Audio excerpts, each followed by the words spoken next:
Universal Studios Hollywood is introducing the California Neighbor Pass. For the neighborly price of just $119 online, you get over 200 days in the park. So swing by and share some laughs with your neighbors, like the Minions. Or Homer Simpson.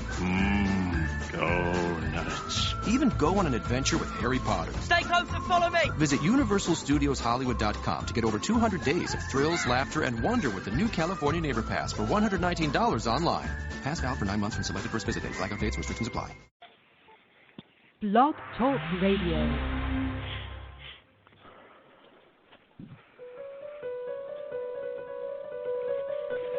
It's here. Hello? Have you checked the children? They're all hot dolls. Whatever you do, don't fall asleep. I'm afraid! Don't be afraid! No. Be afraid. Be very afraid. Gingy. Pain has a face. Allow me to show it to you.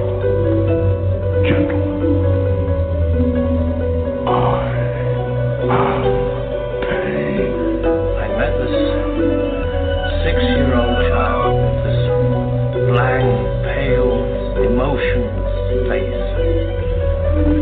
The blackest eyes. The devil's eyes. Have you checked the children? Have you checked the children? Hi, I'm Chucky. Wanna play? I think he's in trouble. Julie, this guy, if he can't take a joke, he stinks. There's no more room in hell. The dead will walk here. Look, just a flesh wound.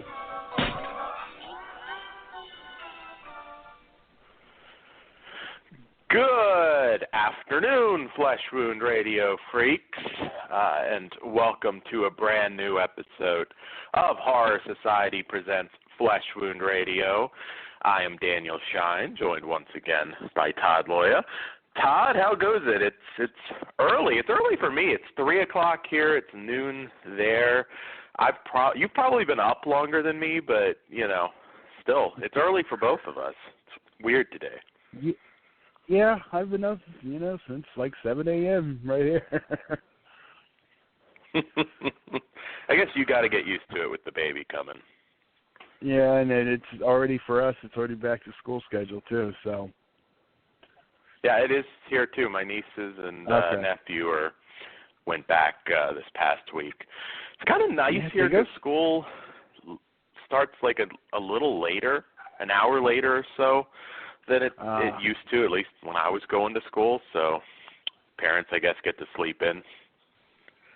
Yeah, still same time. Well, like 8 yeah, 7. I don't know, 7:50, I think.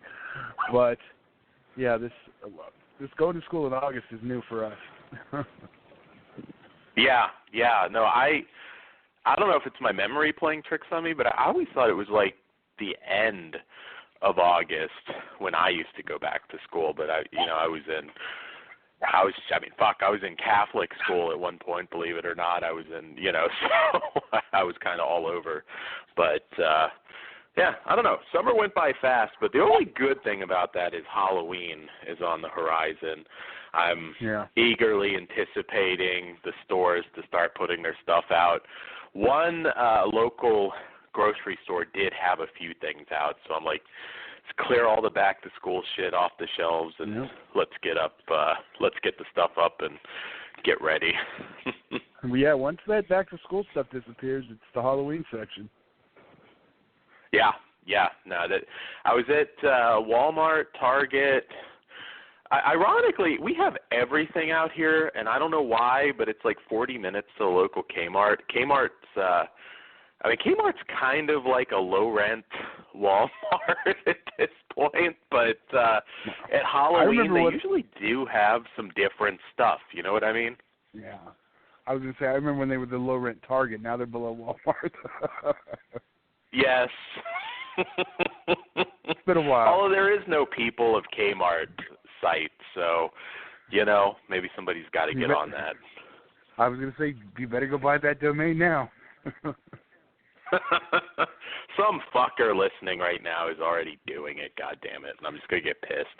But, well, it's been a while since we've been on. Not really technically. I mean, we did pre-record some commentaries. We're kind of back to normal now. We had some technical stuff and then just, personal stuff through the busy summer. So we're kind of back on our normal schedule now.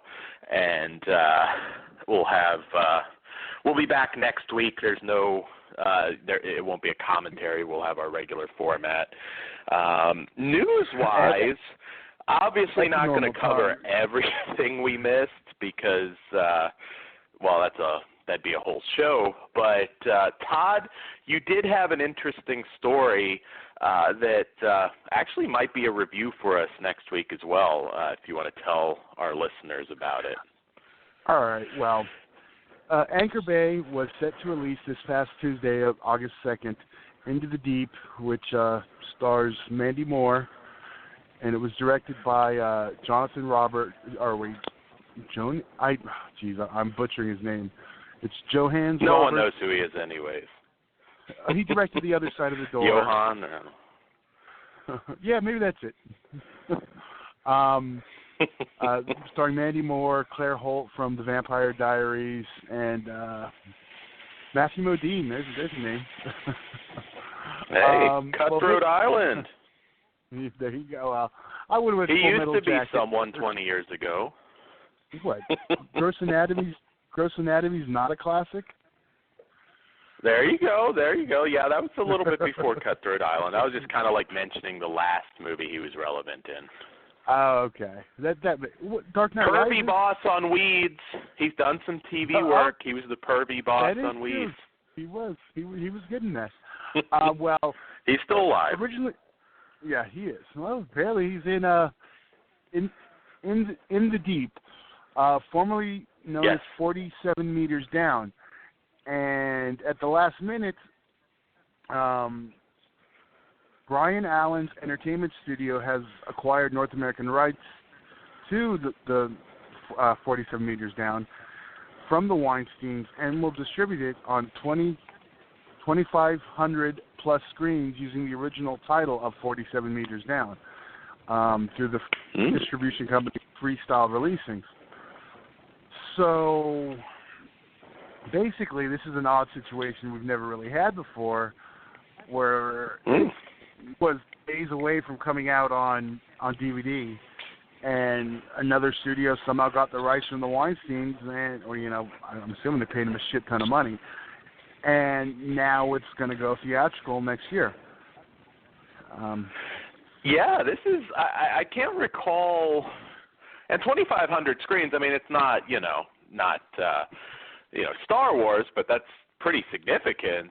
And I can't recall anything that was ever, that close, to buying it for probably $10 at Walmart and then going theatrical. My guess is The Shallow's performing better than people expected in theaters, and they just thought, well, maybe this one will do some business.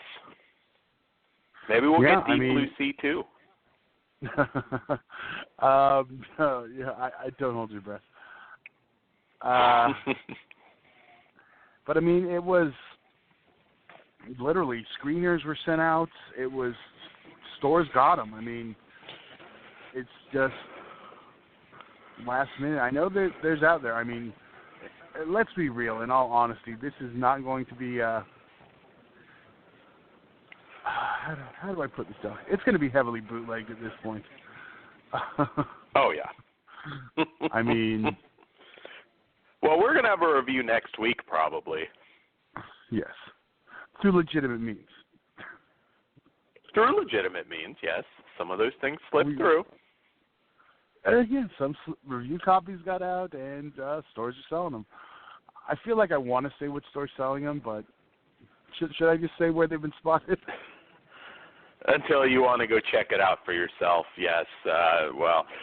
Target, I believe you said, might have some. Yeah, that's the one. That's the one I've heard that they're the most easy to find. But that doesn't mean a Walmart or Best Buy or whoever didn't. Let's be real. Some of the employees aren't the sharpest knives in the drawer. Oh yeah. I would not be shocked at all if we see some come Tuesday. I'm definitely going to look. Oh, no, it was this past Tuesday, so they're out there now. That was Street Day was August 2nd. Oh, okay. Well, I don't think I saw it then, to be honest, at least at my Walmart. Well, Walmart, did you check? You mentioned Target, or that you were by Target. Did you look at their DVDs? I did. I mean, obviously I wasn't specifically looking for a Mandy Moore shark flick, but I did not see it as far as I could tell. It's interesting that it's going theatrical because, I mean, it's really not it's not a theatrical cast for sure, but like I said, I think The Shallows did really well. You might get a new wave of shark flicks now. I'm hoping we get a Piranha 3 Double D now.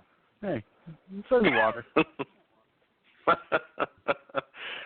It's possible. Chris would love that if we got another Piranha, but I don't know. Who knows? Maybe they'll,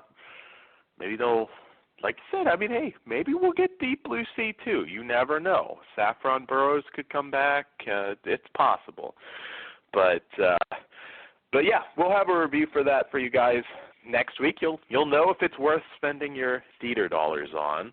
And I'm not sure, a whole lot of. I'm sure. I was going to say, I'm sure it's already way overpriced on eBay at this point. I'm actually going to curiously look while you're speaking. I'll give you an update. Oh, absolutely. Yes. Well, not a whole lot else in the way of news, but I did want to throw this out there because this is going to be gone soon. So if you want it, now it's time to get it. Code Red, which have been tons of updates since we've been on last, but Necromancy, the 70s, late 70s, I believe it was, Orson Welles horror flick that was released on Blu-ray. Bill is apparently not selling it anymore. There was another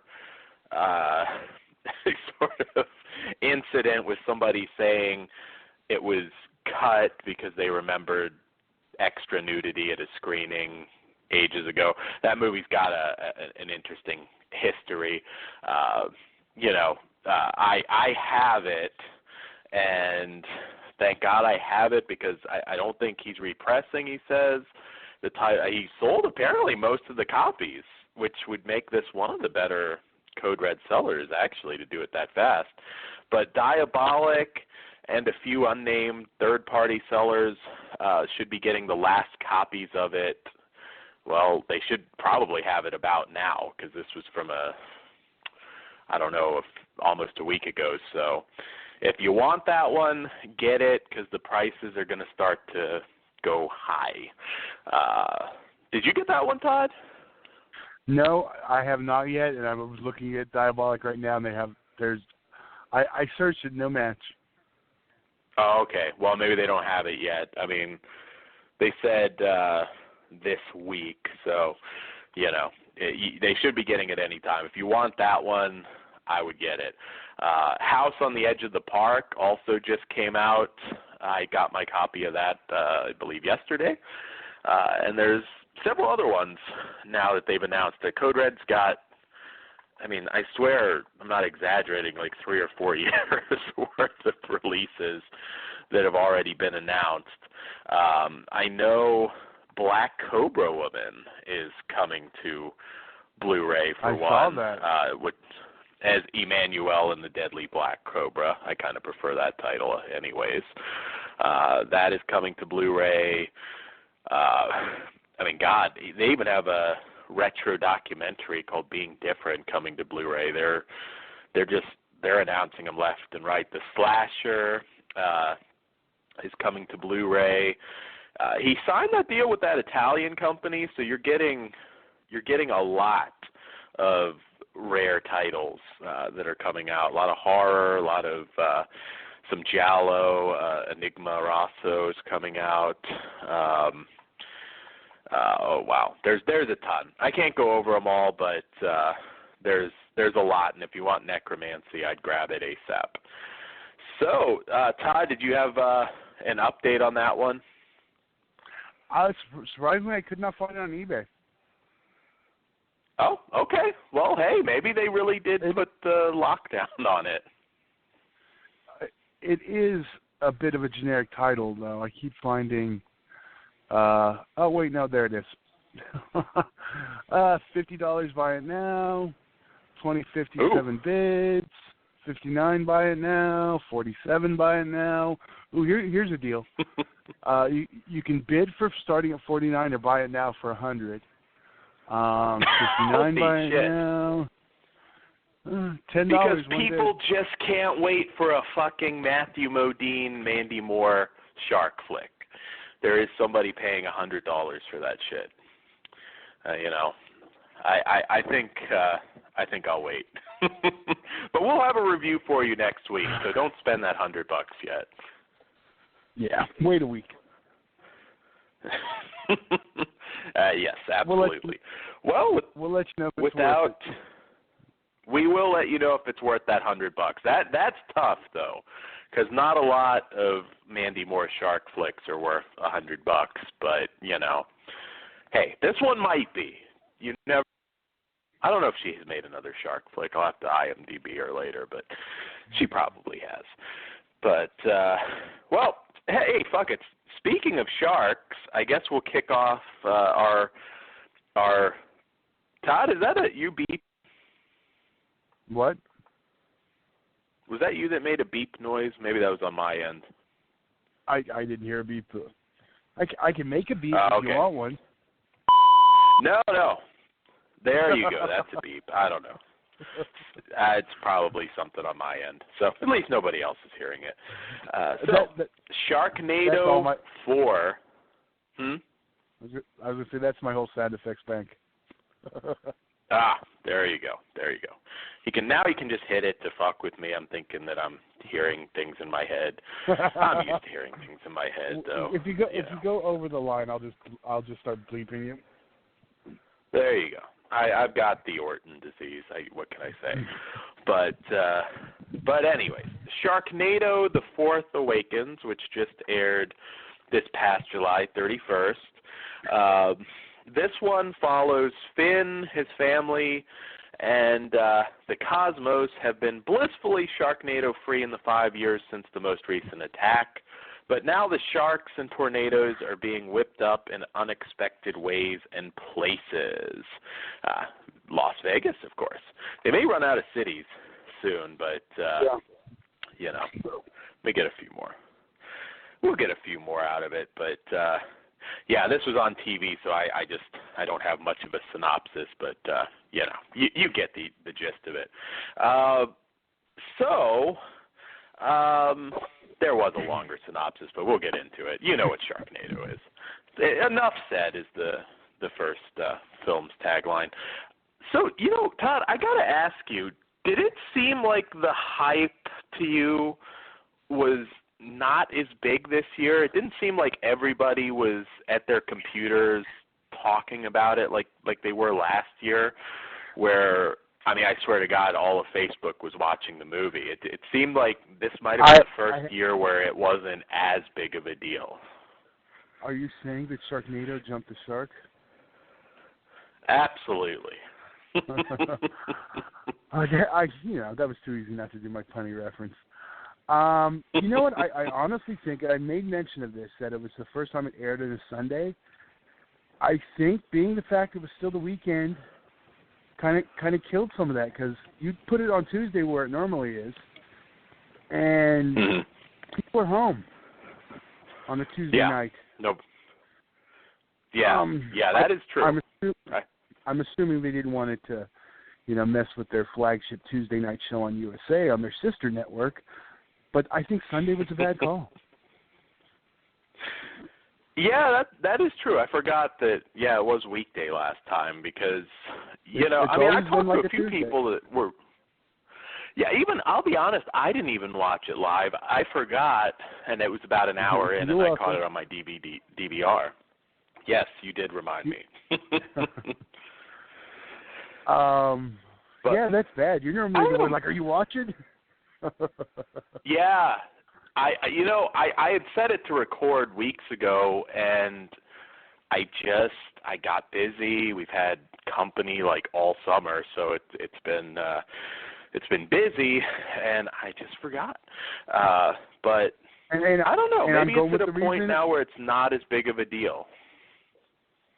I'll be honest. I was looking forward to the other one we will be reviewing later more.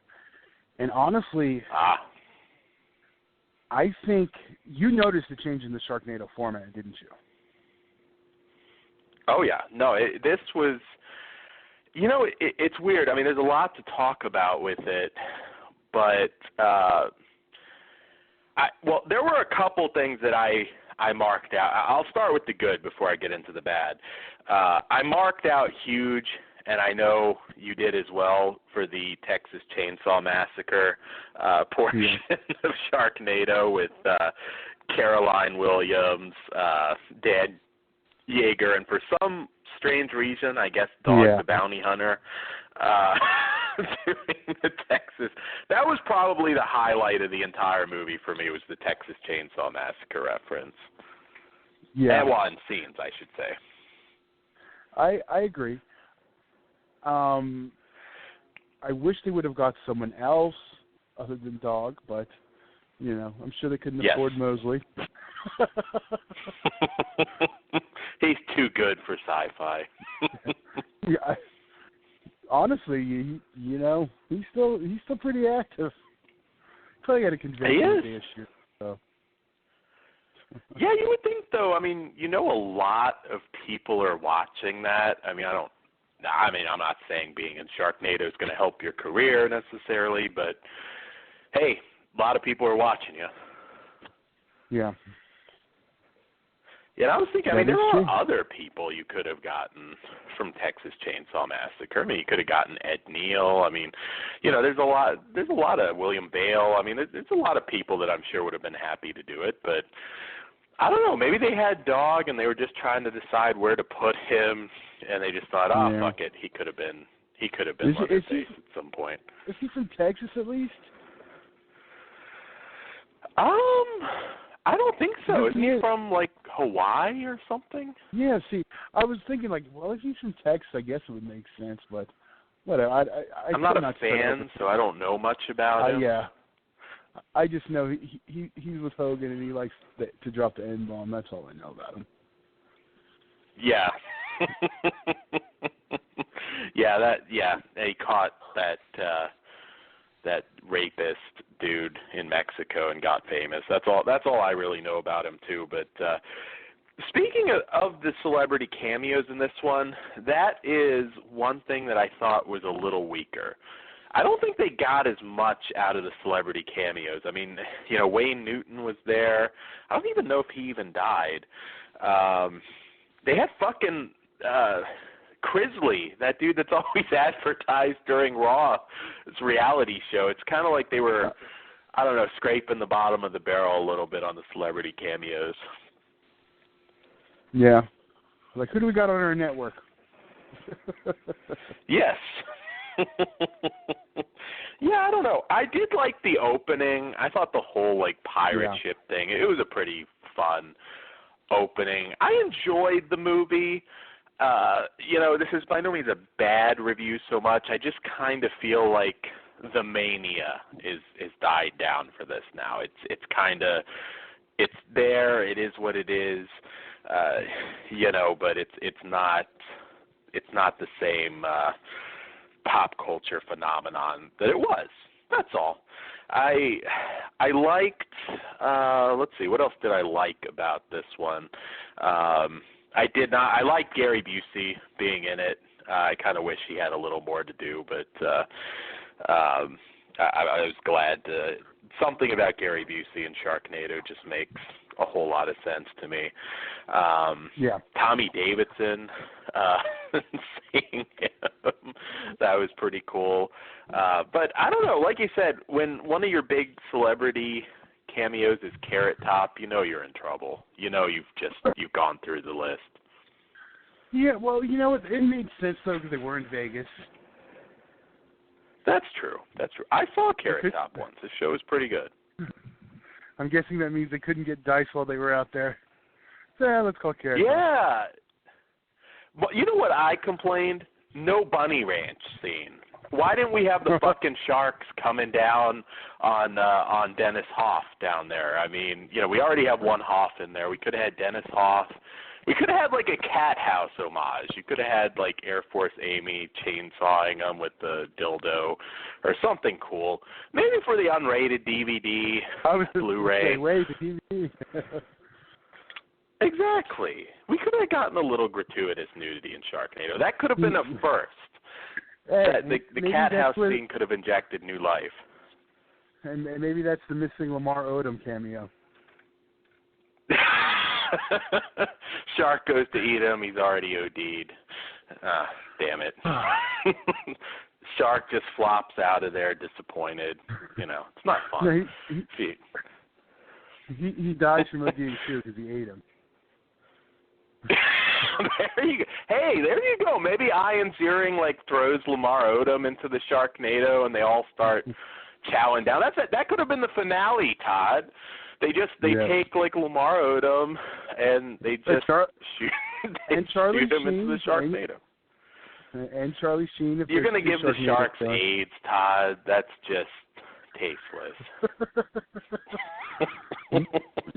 Trust me, his blood has enough to kill any Sharknado. Yeah, that's right. Tiger blood, bitches. They just shoot him. Sheen's probably at a point where we'll see him in Sharknado 5. I have a strong feeling. But, see, Todd, we need to write Sharknado.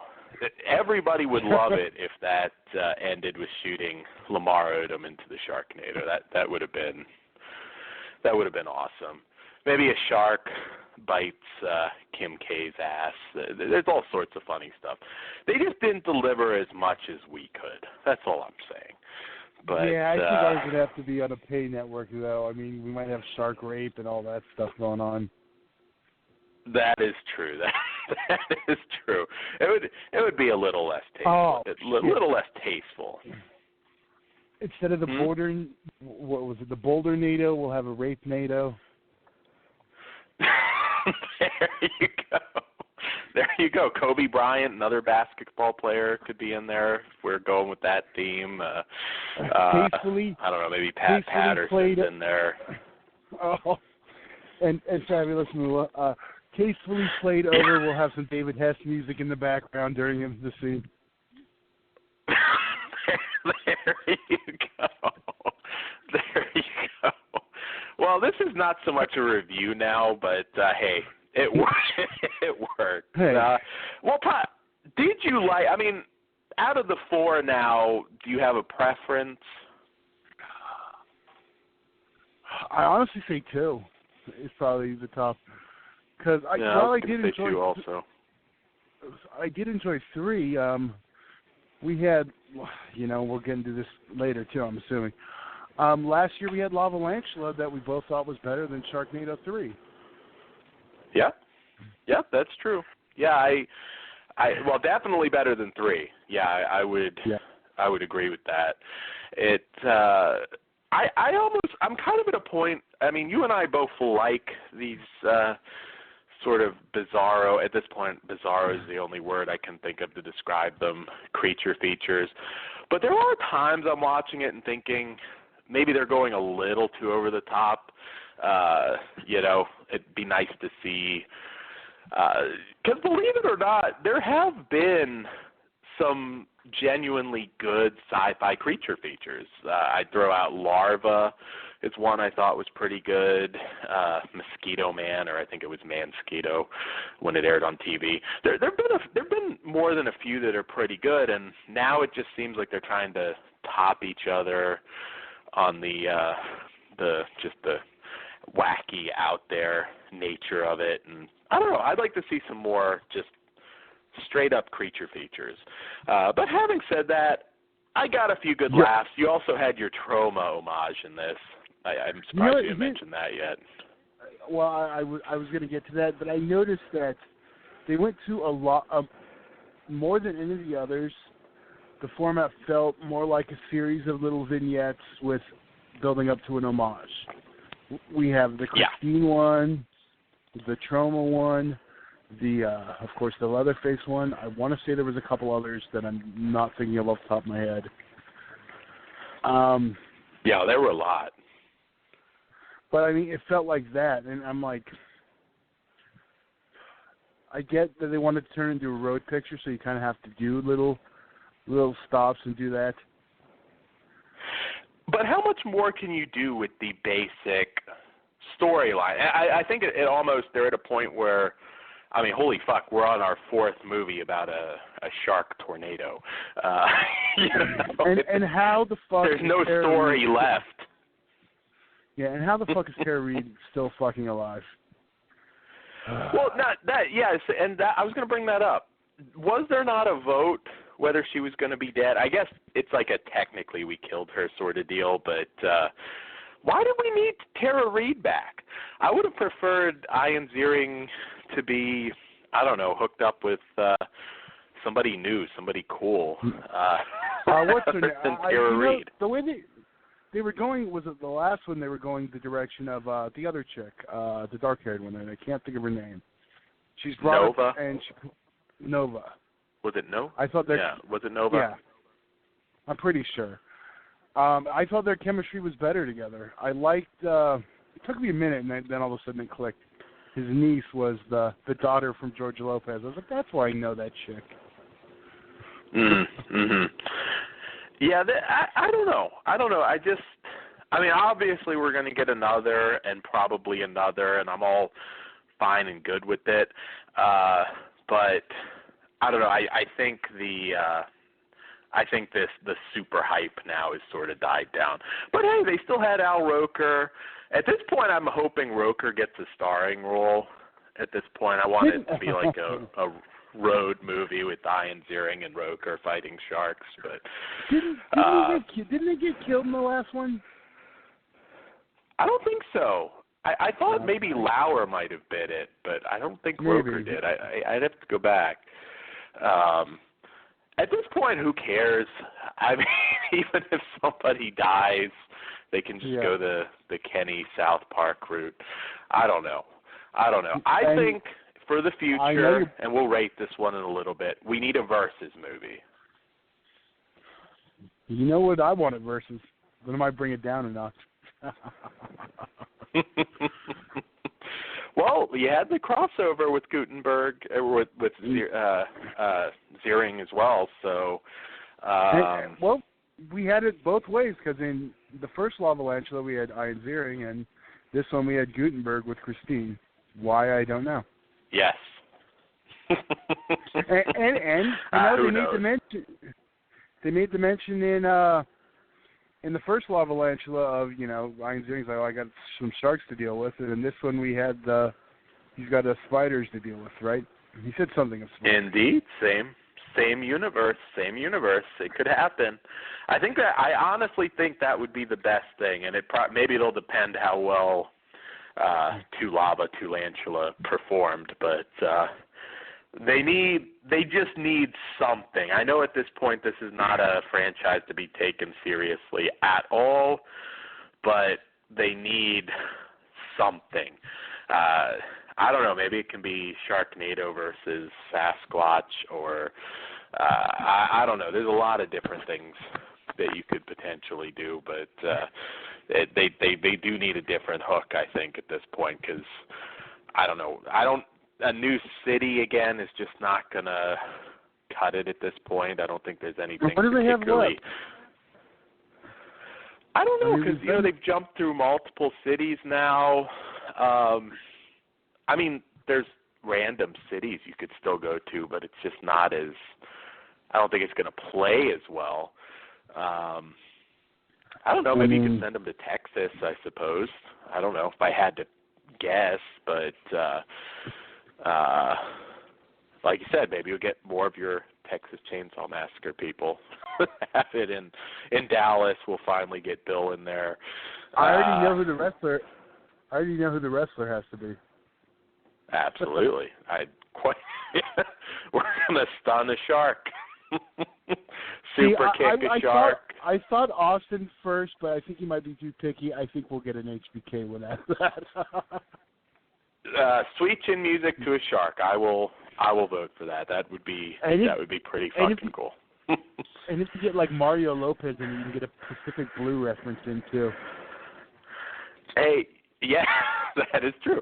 We need to put, since Rollins was in this one, who I think they could have gotten more out of, but I'm voting Roman Reigns for Sharknado 5, and the Sharks boo him. Oh.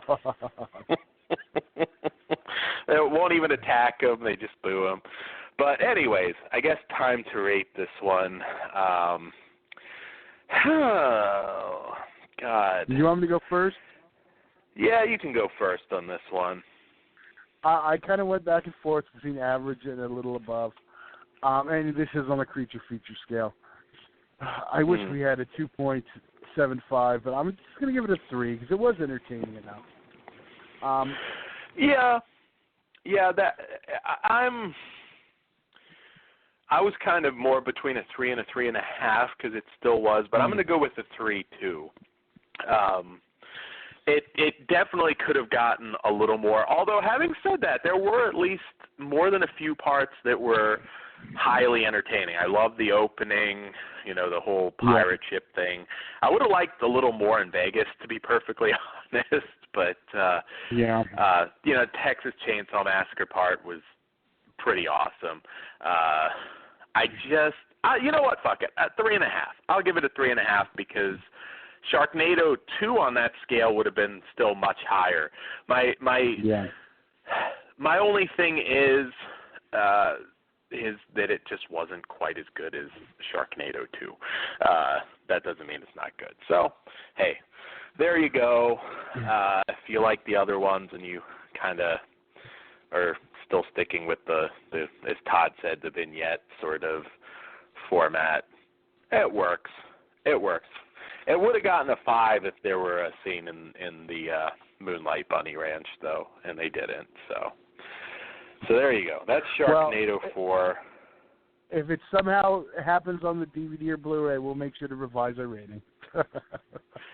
Yeah, I will. A little gratuitous nudity would have been a first for Sharknado, and it would have been very, very welcomed. And they would have done it. Yeah. I mean, they do anything for money. Yeah, I'm a little disappointed we normally get 2 from Asylum. We didn't get, 4-headed shark attack this year. Yeah, well, no, there were a couple that I didn't watch. I know Atomic Shark. I taped that. I have that on DVR. I saw something. I almost thought it was fake. Somebody said something about dam sharks. Was that one? Were they actually maybe that sounds. The other ones I saw didn't look like Asylum Productions to me, but they could have been. I'm not sure either. Because there normally is 2 actually from Asylum. Maybe one of the other ones is. Because I know a lot of the other stuff they have piggyback off of. Well, you did see Asylum put out Sinister Squad, didn't you? You told me, but I have not yet watched it. I haven't watched either. That might legitimately be better than Suicide Squad. That is a rant that we didn't schedule for the show. Hopefully they're at least fucking villains in the mockbuster, but anyways, separate show. I could go on all the show about that, and there've been some big screen turds recently, but anyways, well, we might as well, since we did Sharknado and they're kind of connected in the same universe now, might as well do To Lava, To Lantula, which, again, it was on TV, so pardon me, I'm kind of winging well, here we go. I just look one up. When an unprecedented amount of sinkholes erupt all over Florida, a new nest of fire-spitting lavalantulas is awakened, wreaking their fiery havoc all over the Sunshine State. Adding to the mayhem, the arachnids have hit the beach where Colton West's stepdaughter, Rhea, is taking a break from school. Now an A-list star, Colton walks off the set of his latest $100 million blockbuster to save her. Armed with specialized weapons, Colton, his personal assistant Kyle, and his best friend Marty race to save the residents of Florida from these hellish, prehistoric beasts and taking on the biggest, baddest one of them all, Lantula. And I actually fucking said that right, so yeah. I know. I just want to know. Was his $100 million movie a reboot of Police Academy? I still couldn't figure that out. I don't know why we haven't had a Police Academy reboot at this point. That really should. And Revenge of the Nerds. Those are like two. I'm like, no. Why hasn't somebody done these? I can answer the Revenge of the Nerds thing, and someone has. I know what you're talking about. Yeah, because that was started and it never got finished because it got shut down. ASU, I believe, was the school they were filming at. Basically said you can't film here anymore. They didn't like the tone. The problem is with Revenge of the Nerds, biggest thing is nerd culture is mainstream now. You know what I mean? That is true. Yeah, that to an extent. And then I don't know though. You wouldn't still get some shit on a college campus playing Pokemon Go. I don't know. I don't know. Would you? No, you wouldn't, because what happens? Then they go cry and fucking tell someone, and they were making fun of them, and everyone gets to sit down, and they're in timeout, and everyone's a big fucking pussy. It would be a horrible idea. The pussification of America. I still like to see it. Hell, reboot it and have it take place in the 80s. That I would, as much as I don't want to see a remake, but I'd be cool with that. Yeah, I could deal with that. That's the only way to do it. You're right. That's the only way to do it. You know, Carradine and Curtis Armstrong are teachers now. I mean, you know. Fuck it. Can we just get a real Revenge of the Nerds 3 and I'll be happy? And 4. It ends in like 10 minutes. All the nerds kill themselves in a suicide pact, and there you go. But yeah, I don't know. Wrong franchise. Wrong franchise, and we're reviewing a movie about lava spewing spiders, so we'll get back to it. Well, Todd, I know this is I know we both love him, but I know this is kind of your big one. What did you think? Did this live up to the first one for you? All right. Well, first and foremost, I got to start with the first one. I was very hyped up for because of the director, Mike Mendez, who I've loved everything he's ever directed. I remember this first got announced. There was never a name for the director anywhere, so which caused concern. And then finally, you know, right before it's about to air, and I noticed Mike had been very quiet about it. He hadn't said, he normally pushes what he's doing. Yeah. So it ended up, it was another director, which I was kind of disappointed. And, well, I liked the first one enough, the characters established. So I was like, all right, I'm still giving it a shot because the first one was fun enough. And I did end up having a good time with this one. It was similar tone to the first one. I got to pop always for a fucking Martin Cove cameo, you know. I shouldn't even say cameo. He had a, good part. He should have done the crane. They could have had Machio in there just craning off against the spider. Well, they did sneak in the fucking the Cobra Kai catchphrase at least. That is true. I marked out a little for that, I'll admit. I ended up enjoying this more than Sharknado 4. I mean, that's me, though. I don't know how you felt about it. I mean, because I know you liked the first one. What were your thoughts going in on this one? Well, I like this one. I mean, obviously. I like that we got a little bit more of Winslow in this, because, the first one, he really didn't have a whole lot to do with it until the end. And I kind of thought this was particularly cool, seeing Gutenberg and Winslow, really kind of have quite a bit of action here. I thought it was amusing how Gutenberg almost got raped by the croc hunter. That was pretty funny. I call him Skinner now. They should have had Steve Kern playing. Oh, but it would have gotten a 5 though, let's be honest. But what was his name? Alligator Dundee? Alligator Dundee? Yeah, something like There were some funny bits. Now I will say Gutenberg's action star shtick got a little bit old at times, particularly some of the sort of low voice thing. It got a little old for me at certain points. But one thing I did like about this, number one, it's lively, which a movie like this has to be because there really is no story to speak of. I liked that it felt, honestly, even as wacky as it was, it still kind of felt like I was watching, at times, just a regular, straight-up, creature, giant monster invasion type flick, and it worked. I mean, it was fun. It felt a little more old school rather than just trying to be as ridiculous as possible, which, was a good thing. As weird as it is to say, comparing it to Sharknado, this one's grounded much more in reality than that one. Yes, we're dealing with lava lantulas, but in a bit more realistic of a way. That's kind of exactly what I was trying to say without sounding ridiculous. But yes, it is. It's a little more grounded than Sharknado. And, hey, it was fun. I mean, I don't really have a whole lot to say about it bad or negative, really. I mean, it worked pretty well. And not to be too spoilers, but if the ending would have been the same thing with Will Smith, I would have hated it.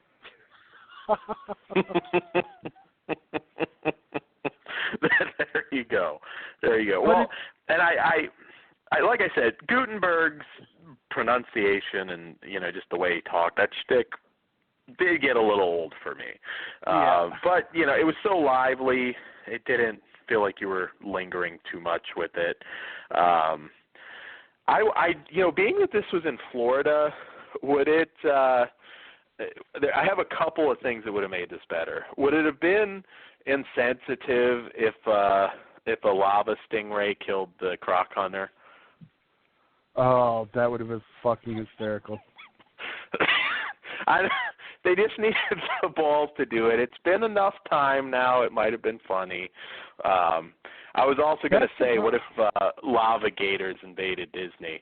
Those fuckers, they wiped them out, and now they're back for revenge. That's an entirely new creature. Can you imagine, Goofy and Pluto on top of the Magic Kingdom shooting machine guns at these lava gators? That would be pretty fucking cool.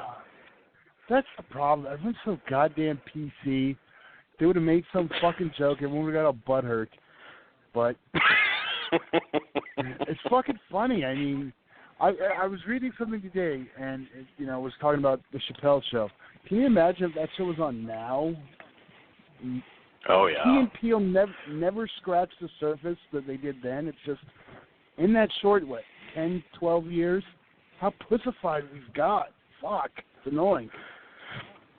Yeah, it is at a point where even if a joke's distasteful, I mean, okay, it's a joke. Move on. It feels like people do get upset now about very slightly off-color stuff that's not that bad. But no, I don't think we're going to see lava gators invading Disney. They could have done it it's not really Disney. It's a different park. You have a different mouse, a different dog shooting at them. You just got to do it Escape from LA style. Yeah, exactly. It could be like a revenge movie. They basically killed all those gators in that lake area. So, now the lava gators are back for revenge. It'd be pretty cool. I mean, you could have the I don't know, maybe I don't know who you would put under the Mickey suit, but it'd be an entertaining movie. You could probably get Gutenberg again. I'm sure he needs more work. He could be Mickey. But anyways, as it stands, this was a pretty good old-fashioned creature feature with funny little lines here and there. Again, it is still ridiculous, but you know what I mean? It's not Sharknado ridiculous, and I actually think that's a good thing. So I did favor this one a little more. Yeah, I agree. And one thing I noticed, and I don't know, I should look up the writers on these. I noticed their reference are a little older.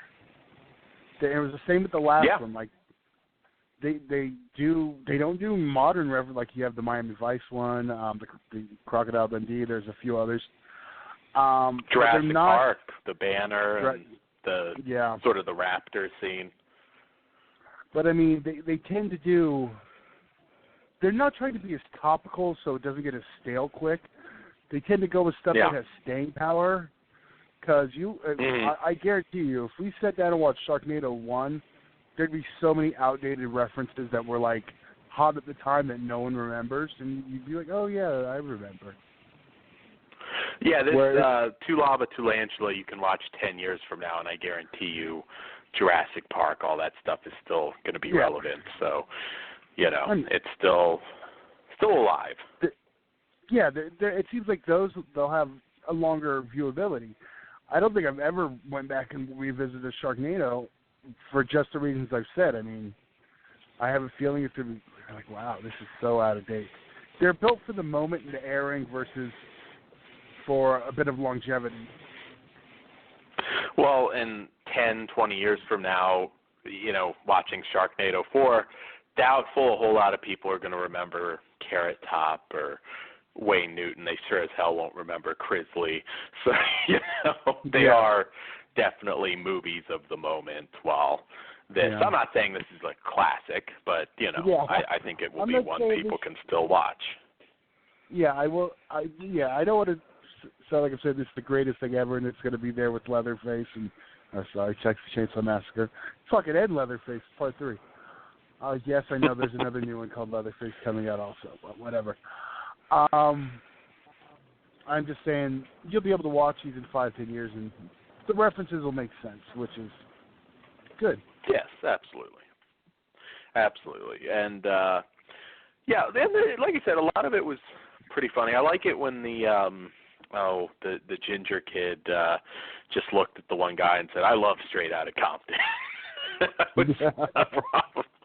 That was probably one of the funniest lines in the movie for me. So I give this one a 3.5 also. I can't quite go higher. It's not in the upper echelon of sci-fi creature features, which we're kind of rating this by.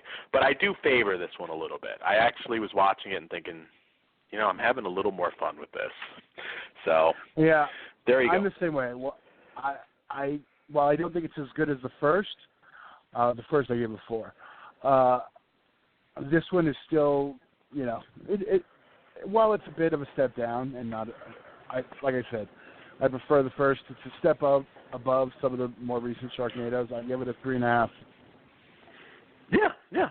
And I dug the action in this one, to be perfectly honest. The giant spider, all that, I thought it was, it functioned as a legit creature feature and not just a parody, which is a good thing. And I like that you had those lines like the silly fire effects in Gutenberg's movie and all this stuff. It poked fun at itself without being too ridiculous. So if Sharknado's a little bit too much, you may watch this and have a little more fun. It's too bad. Nia Peoples, I mean, shit, she must have asked for more money or something. Because she was not in this one. Todd, they're going to put this one on Blu-ray just to fuck with us so we get the sequel and have to keep the original on DVD. Probably. I believe Lava Lantula is on Blu-ray in Germany. Of course it is. Maybe we'll get lucky. maybe we'll get lucky and they'll give us a double feature, 1 and 2 on Blu-ray. That would be good. And I'm going to go out here. I don't know that they necessarily didn't ask Mendes to direct it. It would have been his third Spider flick in a row, so it might have been a case of him just being, maybe I need to do something different. I don't know that for a fact. I haven't followed it, so who knows. But watch.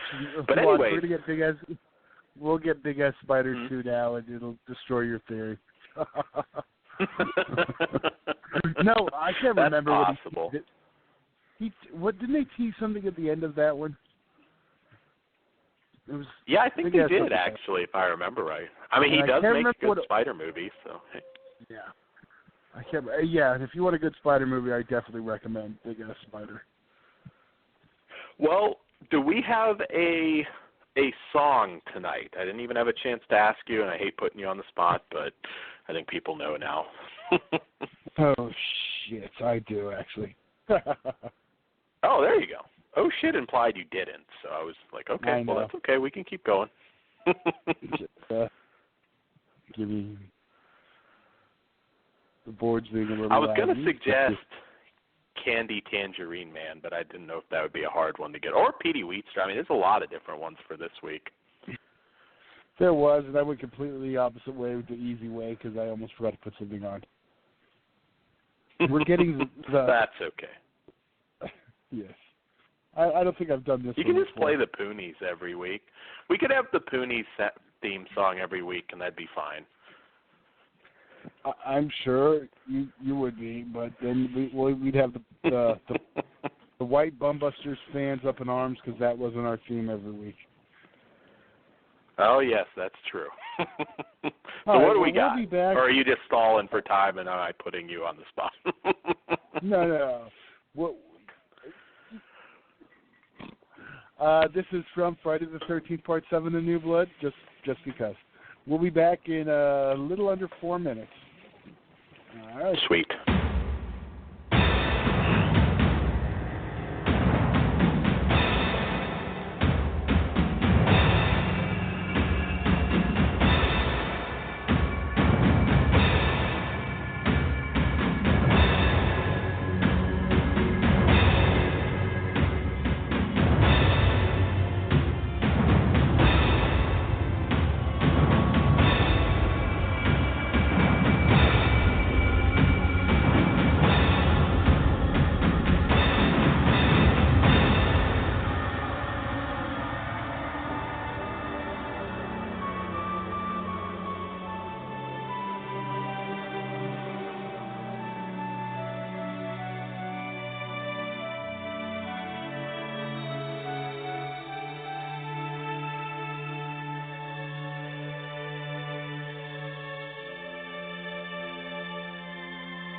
And we are back.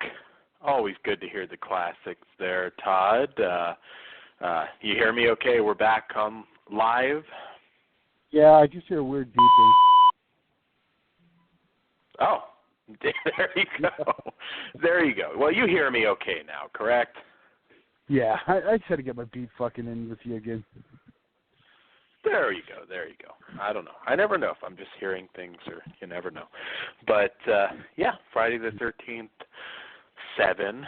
I think we talked about that one if I remember last time. That's the – yeah, I actually have the full cast autograph poster for that one. So makes sense. I'm actually looking at it now. So that was that one was actually pretty cool because I got drawing a blank, William Butler on that one, who doesn't usually do signings. Hadn't done a signing in a while, at least at that point when I met him. So always good to hear that one again. My first convention was when Part 7 came out, or right after, and they did the post. Oh, then you saw him probably. Yeah, it was after it came out, and they were doing a reunion panel, just with everyone right after to talk about it. And Beekler showed us all the deleted footage of that time too. We see. Oh, awesome. Yeah, and some of the early conventions I went to are so cool now. Yeah, or am I thinking? It was the same convention, Phantasm 2. I think that was Don Coslieri showed all the cut scenes from that. It wasn't 7, it was that. Oh wow, that is cool. That is cool. I remember some of the earlier ones I went to where it was like you didn't think of it at the time, but because some people no longer with us, and it was cool. I remember. God, Angus Scrim was at some of the earlier ones, the Fangorias I went to, and got all sorts of different people. He's been at like everyone I've ever been to, but that's because he's out. He was out here. Yeah, for a while he was. Yeah, pretty much all of them. You've been up to the end, yeah. He was always at the ones out here. I don't know if he still traveled. Fangoria. Yeah, Fangoria sort of was falling apart at the end, but the weekend of horrors, but it always holds a special place in my heart because that was my first major horror convention. So, it just kind of got me hooked. So I have good memories of that. And since they've no longer, not even necessarily the Fangoria version, but since Weekend of Horrors in general, because it after became the creation Weekend of Horrors when Fangoria bowed out, there still hasn't been a convention on the West Coast that has touched those. I know elsewhere, that everywhere else in the country, they have tons of great conventions. I've heard Days of the Dead have stepped it up. Which is weird. It's fucking California. You would think it'd be easy. You'd think you guys would have all the good shit out there. Of course, you do have Comic-Con. You have the largest one in the world. Fuck that one. It's all nerd shit. Sorry. I can't take crowds, though. No, I don't mind crowds, but when you're, like, Dragon Con's the big one out here in Atlanta, and it's, almost Comic-Con level, and, San Diego Comic-Con level. It's just so crowded, and it's spread out over multiple hotels, so it's kind of like, it's just like you feel like you're doing nothing but hauling ass to get to this panel or this whatever. It's just, I don't like that as much. I kind of like it a little smaller. I really enjoyed Days of the Dead last time, and I plan to go again in February, I think is their next one. I don't need 100 guests. Just give me, a couple dozen good ones, and I'm fine with that. Well, yeah, and that was always the good thing about the Fangoria ones is they tended to have studio involvement, and they didn't rely so much on the retro panels. Yeah. Not that retro panels are bad, because I do enjoy those, but in their time, there was a time where like those new ones were pretty cool, and you were getting some good guests. Where else would I have got to meet Shannon Elizabeth? Thank you, Night of the Demons panel. Well, and you know what's funny? I mean, again, going back to Fangoria, I met Adam Green when, you know, at the time, no offense to the guy, obviously he's gotten huge, but he was a nobody. I mean, there was nobody meeting him there. Hatchet hadn't even come out yet. I mean, there was some buzz, but, you know, I got to meet some people like that. I met all sorts of people back in the day. Eli Roth, you know, people like that. Yeah, he was another one. Basically no one. And, you know, look at where they're at now. So, anyway, so separate show. We'll do a convention show at some point. Because I talked to him at the Trauma booth, and the only reason I knew who he was after that was because he said he did the Bloodsucking Freaks commentary. So after that, I remembered who he was. Wow, there you go. So that's cool. You do get to meet some. I have met some people who later went on to do some pretty big stuff, and you never know. So, you know, support your indie people. And just for you, that's how. Well, they were just there. They were near the Trauma booth. I got to meet Dennis Hoff and Ron Jeremy. You didn't get to meet any of the girls, Todd? Oh well, there was girls there. You didn't get to see Air Force Amy. You weren't married at the time, I assume, so you were okay. Yeah, no. You can tell. He didn't have any. He didn't have any girls hanging on him. Just Ron Jeremy. Well, there you go. Ron Jeremy's enough. Meeting Ron Jeremy's even cooler than meeting the chicks, almost. So, well, I was going to make moving on. A joke, but yes, move on. Moving on to our double feature. We got some Vinegar Syndrome action for you guys tonight. The Candy Tangerine Man. It's a double feature with Lady Coco, but we'll start Candy Tangerine Man from director Matt Cimber. This one follows John Daniels as the Baron, a no-nonsense pimp who cruises the streets in his signature Tangerine Rolls-Royce. Taking on rival pimps, pushers, and the Man, Baron uses his cunning intelligence to elude authorities in Matt Cimber's grim and subversive look at the violent underbelly of Los Angeles crime and corruption. A favorite film of Tarantino and Samuel L. Jackson, Vinegar Syndrome proudly presents Candy Tangerine Man in its Blu-ray debut. So, this is a movie I've seen before. Been a while. You know, since my radio days, I don't really rewatch movies as often anymore, and this one had been quite a while. I remember liking it, but revisiting it, this is actually a hell of a movie. If you're a blaxploitation fan, I would say it's a must, in fact. The director, big fan of his, did a lot of different stuff. He made The Witch Who Came from the Sea, which is on a recent Arrow Blu-ray set. He's done Hundra, the Black Six, Yellow Hair and the Fortress of Gold, Sex and Astrology, another Vinegar Syndrome release. Really good director. He's done different stuff. He's not known for necessarily just one thing.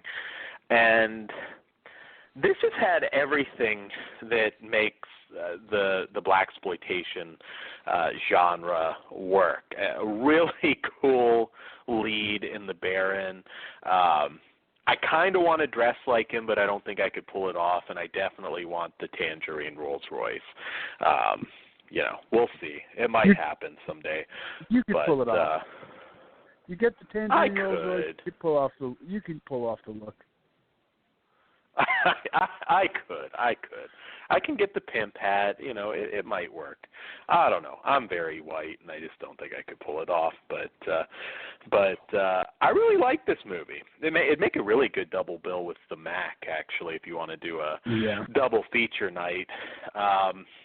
You got the late great George Buck Flower, who's a little rapey in this one, kind of a rapey, sleazy cop, which he plays very well.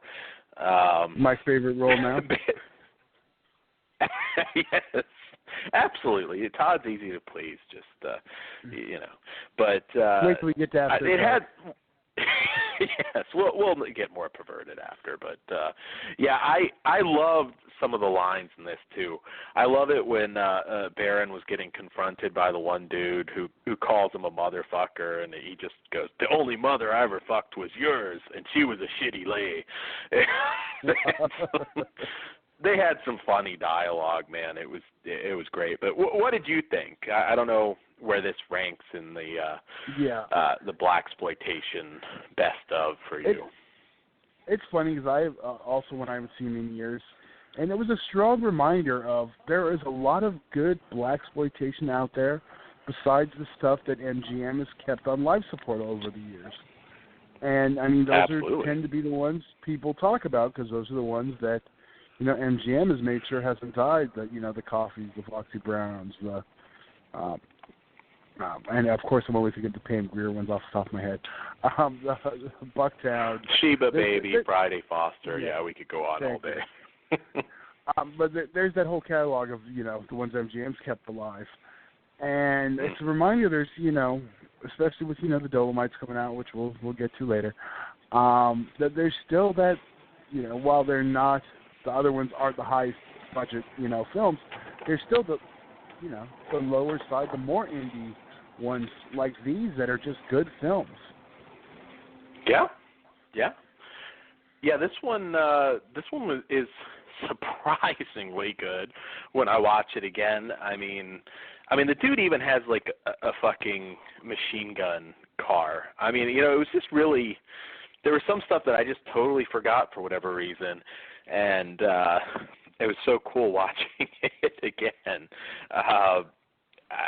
This one kind of – it's funny that Samuel L. Jackson talked about it because I was kind of looking at this thinking, hell, he did star in a reboot of Shaft.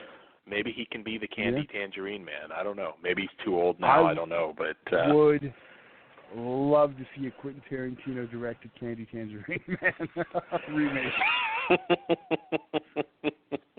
It's just so cool. I mean, the RV hooking stuff here. There was some stuff in this that just it's a bygone era. I mean, nobody's ever really truly brought it back beyond parody. Just to have some good old Quentin being racist, you could throw him in. Instead of the fat chick saying, "Oh, they all look alike," have Quentin say it.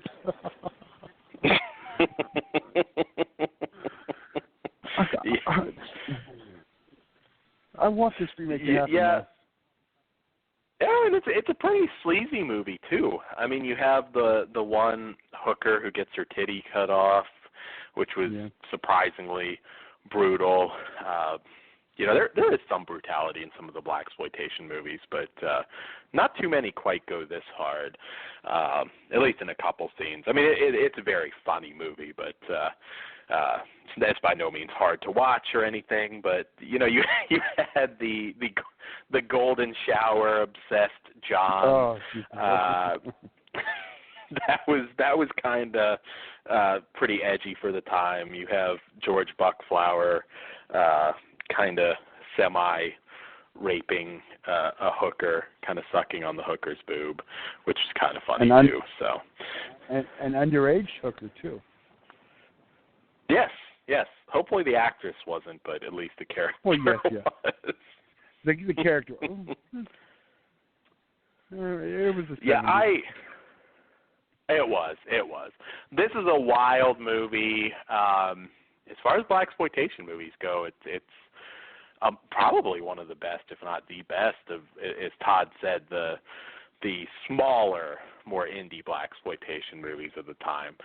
It definitely wasn't all Pam Grier, and I love Pam Grier, but there's a lot out there to discover, and this is one that I would put on the list to discover for sure.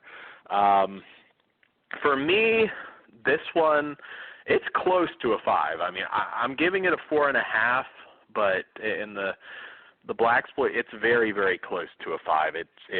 It's damn good. It definitely belongs on your shelf along with Coffee, which is, arguably the greatest, and, classics such as that.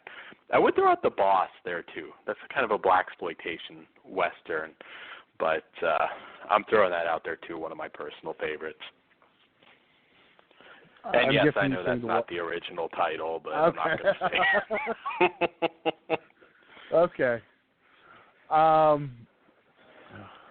was just making sure we were talking about fucking what's her name? The fucking Ghostbusters chick movie. I can't think of her name. The Boss with the chick from Mike and Molly. You're talking that. No, that's not my. That was a little underwhelming. I actually saw that one. I'll take Fred the Hammer Williamson's The Boss over that one. Yes. All right. I'm on par with you. I give it a 4.5. So you kind of threw me off. I knew what you were talking about. I wasn't going to call you out for giving me just move on. Everybody was pretty white in that one, so I don't think there was really anybody black in that movie, so can't qualify. But, there's another, let's see, how's our time going here? All right, well, I'll tell you what, we're not going to do a long-winded review of the bonus feature. I think we probably are still okay, but Lady Coco is the bonus feature, also from Matt Cimber and from 1975. Todd, what did you think of that one? I actually really dug it. It was, pretty simple premise, but I thought with what they did, I mean, just real quick, it was basically, black chick's in jail. She's going to turn over on her boyfriend, crime boss, or, trying to move into Vegas, racketeering, all that stuff. And, gets out of jail to go, testify basically is the setup. And it's a pretty basic setup. They're basically stuck in the hotel for the duration of the film, and a casino, too. I thought it, I'd never seen it. I thought it was with, minimal sets and locations. It was a nice little piece. I mean, I wasn't expecting much, and I really got a lot of enjoyment out of it. It was a solid little Yeah, flip. I did too. As the bonus feature, at least if you go by the cover, I guess we can. I mean, it's a double feature, but obviously Candy Tangerine Man is the main event, I guess we should say. But I like this one too. I thought Lola Falana, who is actually was a very big star in Las Vegas.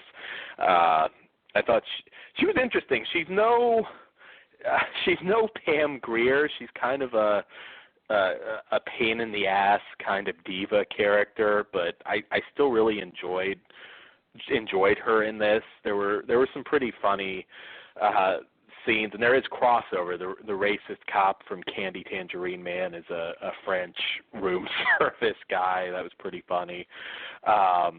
There's there's a little bit of gratuitous nudity in here, which is always very welcome. It had a pretty good storyline, a few twists and turns. You had really, for a lower budget movie, you had a pretty cool car chase scene. It's funny. I'm a little surprised that they didn't put this out separate, because I think it would have, I think it would have sold pretty well for Vinegar Syndrome. It's really well worth it for an extra feature. And maybe Candy Tangerine Man, they felt they didn't have enough extra features, although they have a really good commentary track on that. And,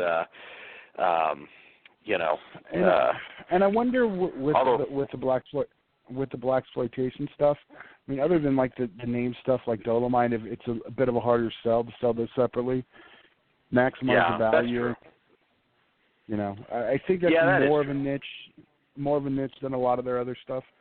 Well, I don't know about that, but I mean, it is still a niche. Not for us. It's a little bit, yeah. So I'm glad they paired them up, because well, and ironically, there's more. Feature. there's more extra features for Lady Coco. It may have been more of a, because Candy Tangerine Man, I think could have been done well on its own, but they just didn't maybe have as much for it. So as a package, Lady Coco for me gets a solid 3. It's above average. It was a good watch. One I'm kind of glad I got to see. I hadn't seen it either. And the whole package though for this. Like I say, Candy Tangerine Man is great, and considering the bonus feature, which you also get a commentary for, I give the whole package for this one a 4.5. I think it's another great release from Vinegar Syndrome. If you're a blaxploitation fan, I think this is a must. Candy Tangerine Man is a must if you're a blaxploitation fan. So that's with this. Yeah, I'm on par with this. I'm wondering if the reason it didn't get paired up was because it seemed like the print for Lady Coco was a little bit rougher. Had a couple jumps in the middle, a couple splices where it looked like, a couple Nothing frames. too bad, but at the beginning it was a little bit. Yeah, it wasn't too bad at all. There was a little in the beginning, then I noticed a couple little parts where there's a little jumping in the middle, like a couple frames got damaged or something. And, with the quality level Vinegar Syndrome has, setting something out like that's not 100% perfect like their track record pretty much is, makes sense to me why you don't want to lose a great film like that, so pair it up with another great film. Absolutely, yes. And Vinegar Syndrome, I've said it before, is probably my favorite company. There's a lot of, Arrow doing such a fantastic job, and now we've got the Lionsgate Vestron stuff. Didn't mention that in the news because I think everybody, if you're online and a horror fan, you've heard about it. But a lot of competition, but Vinegar Syndrome still number one in my book.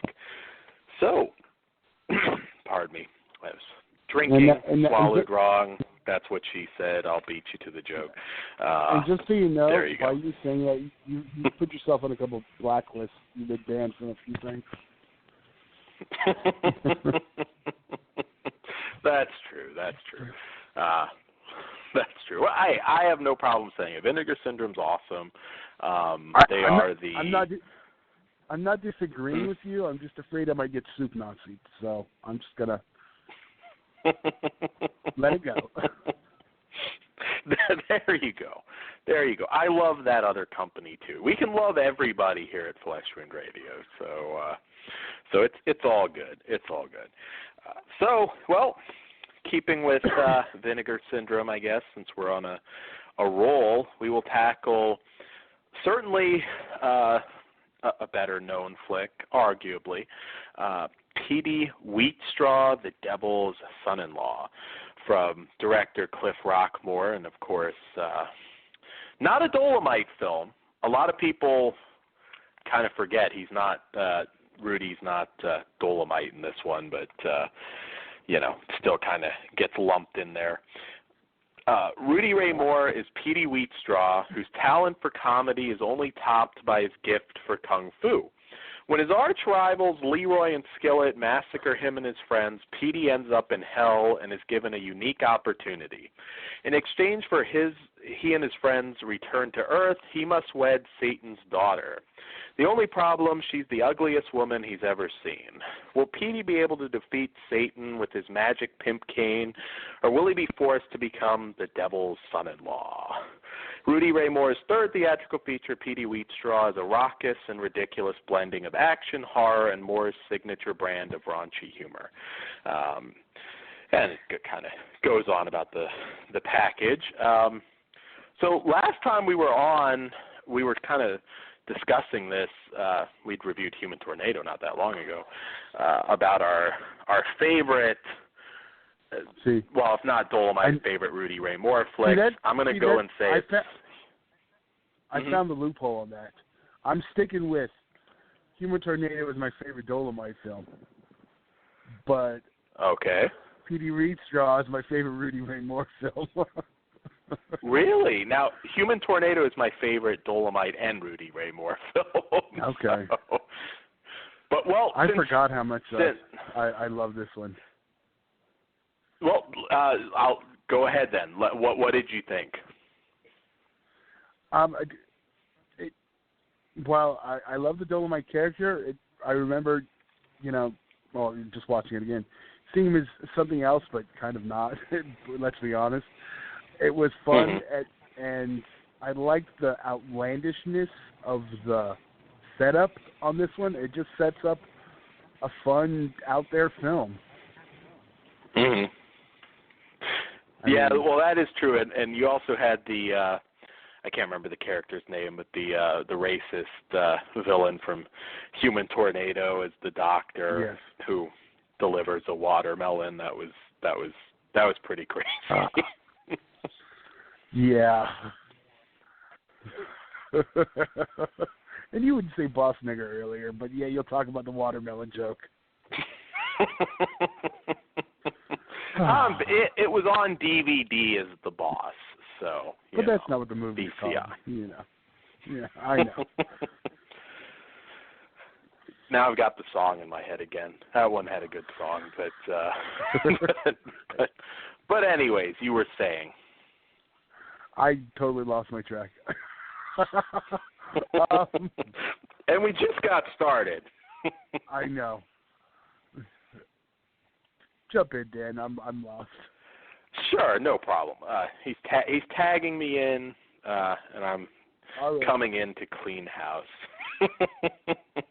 All right. See, now I'm lost too because I'm still thinking about the boss and Melissa McCarthy and all that stuff. But anyways, yeah, Human Tornado to me was just perfect craziness. I mean, that movie was just so there's out no there. Ernie Hudson. Yeah, there's no Ernie Hudson for sure. Nobody really went on to do shit for this one after this one, but I don't know. The tone is very different in this movie. I mean, you have some certainly have some crazy shit that goes down in this. It's still funny. The birth scene I thought was hilarious. I think Rudy's stand-up routine where he was talking about the one lady's big ass, and the husband wanted to fight it. It's funny because when you're talking, I'm thinking of Human Tornado also. These two are so close to me. It's like every time I watch a new one of these again for the first time in who knows how long, I forget how much I like them, and then I'm like, oh, this is my favorite, and then I change my mind when the next one comes out. What is our next one? Disco Godfather, right? Okay. Yes, it is. Yeah. Okay. I think. I think it would have been better if they had, and it probably wouldn't have taken much to make him Dolomite and just do this same story. I don't know. That's what I kept thinking. I was just like, I have a feeling probably even they wish they did that. But, hey, it just seemed like they should have continued with Dolomite. But, this one, I don't know. The humor, when it works, it really works, but it doesn't work as well as Human Tornado for me. And I think Rudy's acting is a little more exposed in this one. Not the greatest actor, but he's the man. It doesn't matter. But a little less so in this. I don't know. I liked it. I probably should have liked this one more because this is sort of the blaxploitation horror outing, which you're talking to one of the biggest Blackula fans there is. I even have that Amok Time Blackula doll. I'm a big fan. So usually when you mix horror, I'm an easy mark. But I don't know. I mean, again, I like this one. I just think it's nowhere near Human Tornado. Watching it again, it never gets there. I like the villains. I thought Skillet was pretty hilarious. I liked when when Rudy possessed them to start talking shit about the mobster during the comedy routine. Like I said, this isn't a negative review by any means. It's just, to me, it's the weakest of the bunch. But having said that, it's still well above average in the blaxploitation genre. I still had a great time with it. Well, we differ a little bit on this one. I mean, I don't really have any points because it's hard to argue with what you said because you're right on every count, but there's something about this one I've always dug. And I can't even pinpoint it. Yeah, I mean, you can't not love a movie when you have demon hose with the worst horn appliances I've ever seen, probably made even worse so with Vinegar Syndrome's beautiful transfer, devils in ballet uniforms attacking people. It's fun. Like I said, I mean, again, we were judging them together. It's just not my favorite. Hey, it had a horror movie ending too, which was kind of cool. But I'm still a Human Tornado guy. What can I say? This is kind of Human Tornado is the CM Punk, and this is the Curtis Axel. I mean, it's still good. Wow, it's just not CM Punk. Where's the heat? Damn, that's just a little Paul Heyman reference. Curtis Axel was Intercontinental Champion. He just, he wasn't the longest reigning WWE champion in the modern era. So, I got to make a wrestling reference to tie it all up. We could have had a Human Tornado reference. And don't forget, if you want to see Human Tornado's most recent 3 matches, Pledge Your Allegiance is now available on DVD and Blu-ray from Underground Empire Wrestling. There you go. Yes, cheap plug. You just segued into Foley territory. Hey, we brought up Human Tornado. The most recent summer show is available on DVD and Vimeo. I'm pimping it out. Well, and just back to the movie, because we will review the movie. We've gotten our plugs out of the way. I don't have anything to plug right now so much, but well, first, just getting into the extra features, which are stellar on these. Everything, as usual, ported over from the Xenon, I believe it was, released. Idolamite Part 3, the making of documentary. You get the commentary track, shooting locations revisited, trailers, all sorts of good stuff. The reverse artwork, which is always nice. And the movie looks fantastic. This is the definitive version. And with the extras, hey, you get to know everything you could possibly know about Rudy Ray Moore, the Dolomite films, and of course, Petey Wheatstraw, which technically isn't a Dolomite film, but they all bleed together. You kind of have to get them all. Yeah, I do want to clarify one thing, though, so people don't say, hey, extras aren't technically ported all over because they took the little Dolomite interviews and expanded upon them, so it's there, but it's been turned into a better. It's been turned into more of a documentary form, expanded on with other people. It's definitely much better than just listening to. No offense, I mean listening to Rudy Ray Moore talk for like 6 minutes is good, but split up into the documentary form, it truly expands upon what Xenon started into a full-on retrospect of this, career. I just want to throw that out there. Oh yeah, absolutely. It's there. They could have. It's there. They really could have taken the extras they did on this and released the documentary if they wanted to. They could have. I'm glad they didn't, but they could have. Yes. Lots of good stuff. So, package gets a 5 for me. What else could you want? I mean, you get everything. And the movie for this one gets a 3.5. It's a really good movie. It's fun. It's entertaining. It's just not classic for me, like Human Tornado. See, I don't even remember what I rated Human Tornado, but my numbers may throw off what I said. I give this one a solid 4 and package a 5. I don't remember what I gave Human Tornado. I want to say I gave it higher, but. So you're saying Human Tornado is your favorite period at this point? No, but I do remember rating that higher, so I don't know. I should have watched them back-to-back just to see which is truly my favorite. Well, I'm going to say Human Tornado. I don't think it's even close for me, but, hey, it's still one you want to pick up. They did a great job with this, and, yeah.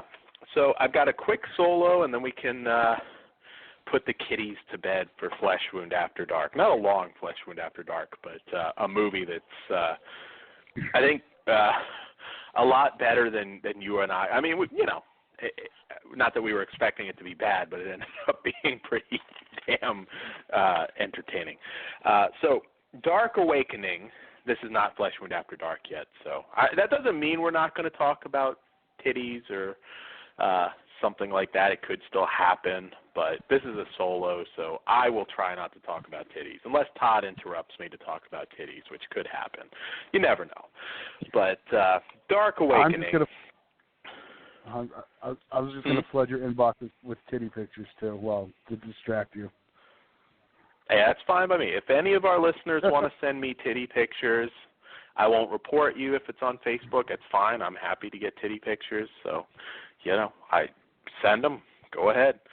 As long as they're not as long as they're not moobs. I don't want man boobs. Damn it. I'll pass on that. Well, but there goes my whole thing. I should clarify, because then I'm going to get like a whole bunch of dicks in my inbox. So, nobody wants that. At least I don't. But anyways, although ironically, we could have been talking some dicks this week, which you can tune into Flesh Wound After Dark, because we will talk some dicks. I'm at least going to mention it, and you'll see it Flesh Wound After Dark. But anyways, Dark Awakening, Dick Free, director, writer Dean C. Jones. After the sudden death of his mother, James decides to temporarily move his family, wife Jennifer, and 7-year-old son Danny back to his small hometown. But when Danny introduces some new imaginary friends, strange things begin to happen. As Danny becomes exceedingly wrapped up in his imaginary world, Jennifer's emotional state begins to crumble. Seeking help from Father Donovan O'Malley, played by the great Lance Henriksen, Jennifer links the house back to 9 small children who went missing in 1977. And the reason for their resurrection may be linked to the one her husband is hiding, the darkest secret of all. So, Dark Awakening, always very excited to see a movie with Lance Henriksen in it. That's one guy that can shine a piece of shit like very few else can. This one's not a piece of shit, though. But, I figured with his name, hey, it can't be all that bad. I did want to throw this out there because, Todd, the director who has been doing makeup work for 30-plus years on some huge films in the horror genre, his directorial debut was Toolbox Murders 2, and which was not very good. There is I think he was with it for both, but there is a scene where they go to a movie theater and the marquee is Coffin Baby starring Brian Krause. So you would have marked out for that. There is a little there is a little reference to that one. I still haven't watched the proper version of it. I have the Blu-ray. I do need to do that at some point. I do too. But maybe we'll do an episode doing the history of doing, because there's also the second version, which is under the Coffin Baby title. Yes, that is true. So we'll have to do that. So this movie, all right, I got one big issue with it. The lighting was horrible. It's like they shot this thing in the fucking sun. It's not a bad movie, but sometimes you get that seemingly little thing, although not so little thing. So much of this is just so bright and it really numbs some of the scares, to be perfectly honest. A lot of this has been there, done that, as most ghost-type movies are, but I'll be honest, about, maybe halfway through or so, I really actually started to get into the story, but that lighting, man, that just, sometimes it's the little things that just kind of annoy you and bog a movie down. I can't say a whole lot about it. Obviously, there's some twists, but it does manage to go into somewhat different territory as the movie goes on, and it has some creepy moments. It's not a super scary flick. At times, it almost reminded me a little of a much better film called Dark Remains, which I think is one of the better indie ghost movies of the last decade or so that nobody has seen but really should. This one's not on that level, but it had its moments where it felt like it really could have been more. It gets a little creepy towards the end. There's a lot of creepy old people in this town where children don't exist for some reason or have long since moved on. It's just the look. The look of this movie just really bogged it down for me. So I'm keeping this one kind of brief because I do want to get into After Dark. I'm giving this a 2.5. It's still, if you're a fan of ghost stories, it may be worth a one-time watch. I wish it could have been better. But some of the twists were pretty good. It's a mixture of stuff you've seen before, but I liked it. By the end of it at least didn't feel like same old shit. It could have been a lot better than an average rating, though. But there you go, Dark Awakening. So, Todd, do we have our After Dark intro? We do. Yes, I'm stalling.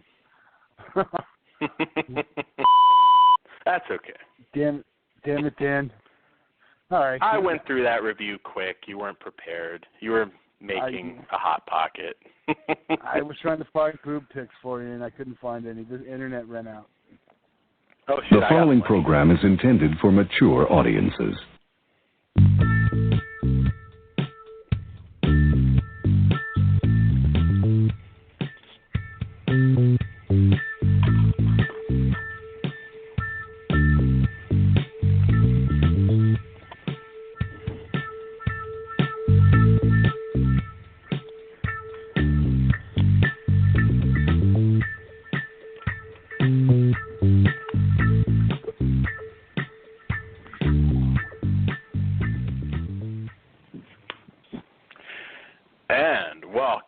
Flesh Wound Radio After Dark, where we are more perverted than normal.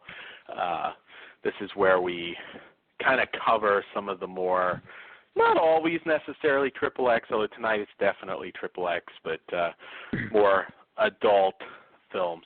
I mean, if you've got your kids listening to us, you're terrible parents anyways, so, they really shouldn't be listening at all. But they definitely shouldn't be listening now.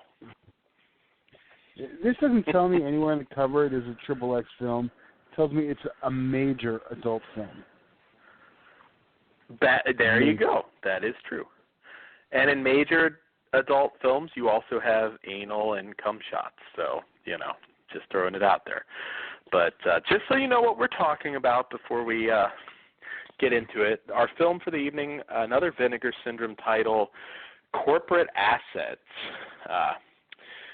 Little double entendre there, from director Thomas Paine.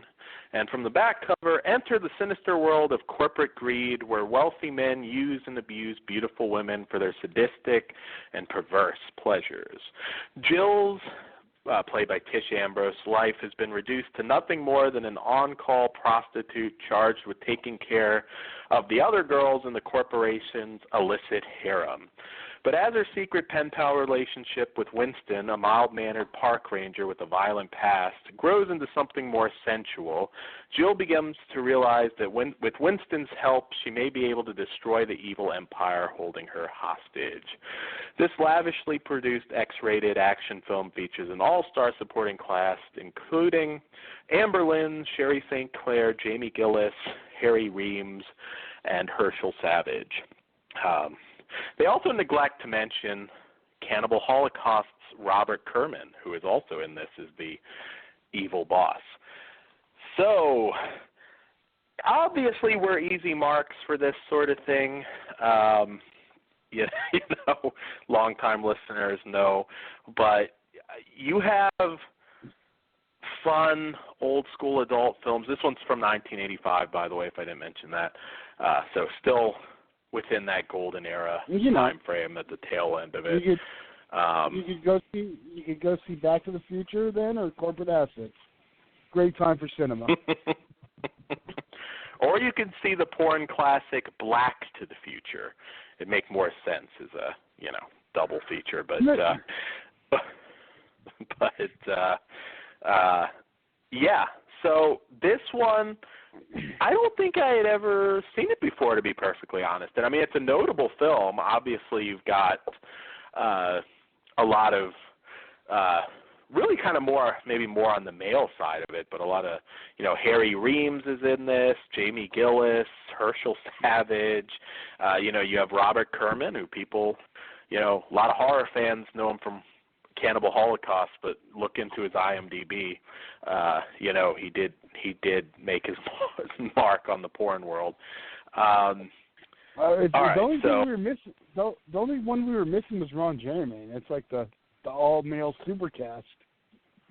That's cool, true, Ron Jeremy. Well, I mean, you got Tom Byron, you've got, there are others, but this one certainly had a hell of a cast.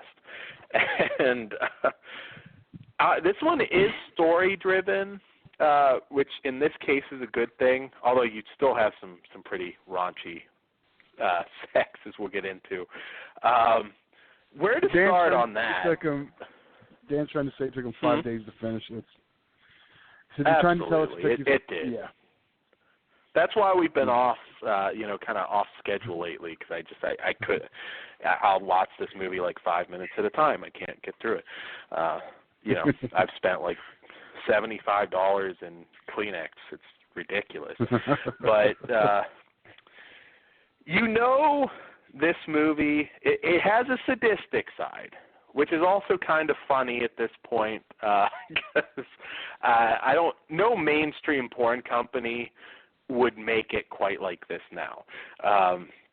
There's a scene where Robert Kerman is kind of getting ready to sort of have sex with Sherry St. Clair, who he then tells Jill, who's played by the great Tish Ambrose, to join in on it. So you kind of get sort of a typical threesome, but it gets a little bit sadistic. At one point, Sherry St. Clair talks shit to Jill, and Jill bites her pussy, which I thought was kind of funny. And it's worse because at the end, Robert Kerman, great villain here, makes, like I said, this is Flesh Wound After Dark, so if you're offended, stop listening, makes Jill lick the cum off of Sherry St. Clair's face. So that's like an ultimate heel move there. Robert Kerman was the Bully Ray of the porn industry in this film. And if you'd like to see Bully Ray, picture it as Velvet Sky. I was going to say, if you'd like to see Bully Ray in an adult film, Whack Attack 5 from Extreme Associates. And no, he does not perform in it, but he's in it. Yeah, I don't think I want to see that much of Bully Ray. But, you know who made a porn film? This is totally random, and I won't even get into it, but have you ever seen Headlock? Brad Armstrong is in Headlock. He did a porn movie. Random wrestling reference, but I have it, and he did, in fact, appear in a porn film. That's the one that you don't hear about a lot. Of course, he didn't get the same mainstream success, but I think when WWE hired him as an agent, they probably didn't know about Headlock, so just throwing it out there. He's dead now. He can't get fired again. But did he wait? Curiously, not that I want to see. Did he perform? Yes, I do believe he did. Yeah, I'll confirm that for you, but yes, I do believe he did. Don't quote me on that. I think he did. I'll have to go back and watch that again, but I believe he did. Yes. So corporate assets. Well, Todd, what did you think? Because I can't really. Well, actually, I can. There is more sleaze in this, but it's hard to follow up. Made her lick cum off of her face. Yes, there is. Forced the other girl's face. Yeah, the forced anal rape had me. Was it forced or more coerced, though? I mean, I don't know. Okay, grab the cover, flip it over, look at the picture on the right, the bottom right. Tell me that face doesn't look forced. Well, come on. It can be consensual, and you'd be making faces, perhaps. You know, Herschel Savage is very well endowed. That would make a good surprise butt sex meme, though. I'll have to do that after the show if I can get a picture of it. We'll just call it surprise butt sex. There you go. Yeah. But, yes, I was very interested from that moment on. I was already interested. This movie was pretty hysterical.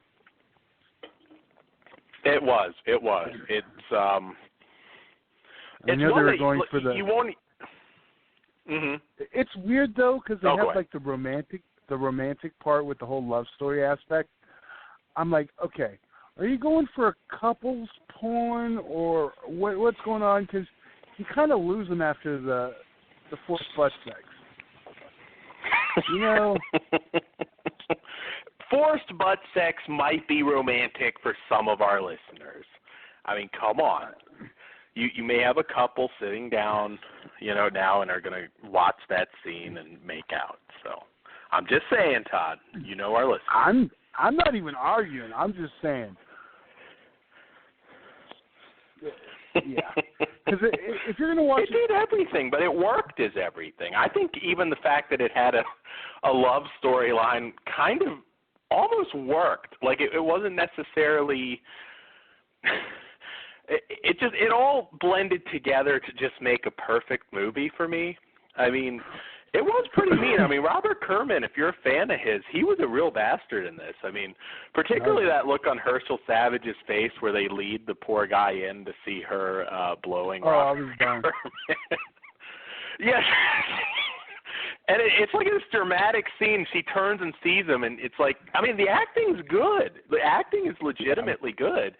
And she's got this horrified look on her face, yet, like, Kerman actually, had come on her face at that point. So, you got the jizz dripping down, and she's, like, horrified.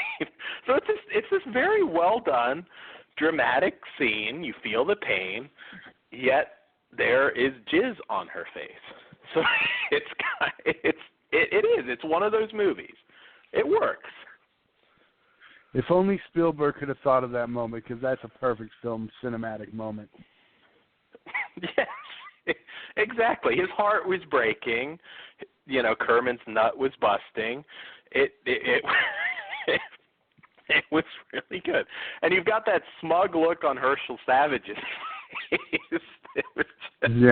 I'm sitting there laughing at parts of this. I know it's entirely inappropriate to be laughing at it, but what can I say? They were just supposed to go to Disneyland. So heartbreaking. Yeah. It's like, you're planning to go to Disneyland with some chick, and, we're getting a ride in a limo, and then you go and she's got nut in her face. Well, exactly. We can all relate to that. We've all taken a girl to Disneyland and then caught her blowing another guy. I mean, if I had a nickel, I'd be a millionaire by now. But I think they should have gone guerrilla style and had like them just romantically walking through the park We could have had like them just holding hands down Splash Mountain. It's a Small World, I think, was still around then. There was no Splash Mountain yet. If we're going to do this right, it's 85, you're gorilla in it. I want blowjobs and the People Mover. Come on. Skyway works too. There you go. There you go. Many blowjobs have happened in the People Mover or the Skyway. There's a reason they're both gone. That is true. That is true. I heard a story once about somebody getting fucked in the Disney bathroom. So you know, it and having a father and his son walk in on it. So, sex does happen at Disney. I think more Disneyland. Disneyland, it's a little more. It's a little more low rent than Disney World. Like, I don't know. Like, you're not going to get away with like blowjobs at Disney World. I think it'd be harder. But anyways, back to the movie. We segued into Disney World on this one. We do that sometimes. Yeah. We're just going to keep going. I don't want to tell People Mover stories. Well, that's why I went through my solo really fast. And we probably will go into overtime, but we got a few more minutes. In fact, before we go into overtime, for anybody that might be listening live at 3 o'clock, I doubt it, but doubt we have too many. But this movie gets a 5 for me. Again, and I want to be clear, that 5 is not putting this up with Hellraiser or Eyes Without a Face or classic horror. This is for porn, and for me this was perfect, so it's a 5. Todd, what say you, and we'll get back into the movie, because I know we'll run a few minutes over. Yes, we will, because we got 3 left. I'm with you. Definitely it's 5. And just to get my plugs out of the way, and you brought up Hellraiser, so later tonight, here we go. I'm just going to let Kyle do it for me. Oh. If my we'll talk more about the movie, too, so.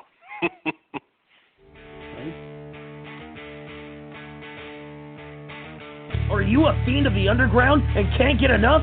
Then tune in every Thursday night at 8 p.m. on Spreaker with MP3, Chaz, and The Dune for Hellraiser Radio. All things UEW, interviews with some of your favorite UEW warriors, plus much, much more. It's every Thursday night at 8 p.m. on Spreaker. Listen to Hellraiser Radio.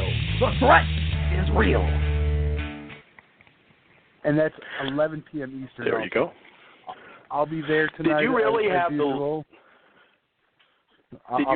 the lead-in for Kyle's promo to be right after we were talking about blowjobs at Disneyland? I'm just saying, Todd. You said Hellraiser. He's a local. He knows what goes on, and he's a little younger than me, so he may not get the People Mover reference. So there you go. Well, I'm just saying, we'll be going back to blowjobs too. So yeah, I'm saying there's a reason People Mover's gone and the Skyway is gone. All the good blowjob stops are gone. It's not easy to get head in Autopia. You need to get Kyle to cut a promo on blowjobs at Disneyland. That would be cool, and we can air it on Fleshwind Radio after dark. just let him just see how long he can go talking about it, and it'd make an awesome video. That is our challenge. But anyways, back to the movie. Because there is more sleaze to talk about, and I knew we needed extra time for this one. Well, we're still live, so you might get some of it. Yeah, we got 67. Yeah. We got 60 seconds. I just got the notice. All right, real quick. Calling Hours returns. I believe it's this Tuesday. I don't have the date in front of me, and we're running low on time. But check the Horror Society page. Calling Hours. Yep. Is coming back any day now. I'm the sorry I don't have the date in front. And add the Horror Society Twitter, where you can also keep up not only on Calling Hours, but Fleshwind Radio, the website. It's a new Twitter, so I know Mike's, still adding to it, but, All Things Horror Society / Flesh Wound Radio, you can get it all there. Add the Flesh Wound Radio Facebook page because if you really want to keep up to date with us, sometimes we have giveaways. So if you're not a member of the Flesh Wound Radio Facebook page, hey, join. I gave away some Code Red DVDs not long ago. So, and for nothing, you just bond to the post most of the time. So, and all right, and we're in the archive. So now you're totally free to say whatever you want. You get more listens, particularly because we started this show at noon on the West Coast on a weekday, so most people are going to be listening in the archives. But yes, speaking of, we hit forced anal, we hit blowjobs at Disneyland. There is no actual blowjob at Disneyland. There are real it happens, but not in the movie. They didn't go to Disneyland. If that were the case, it might be the best porno movie ever. But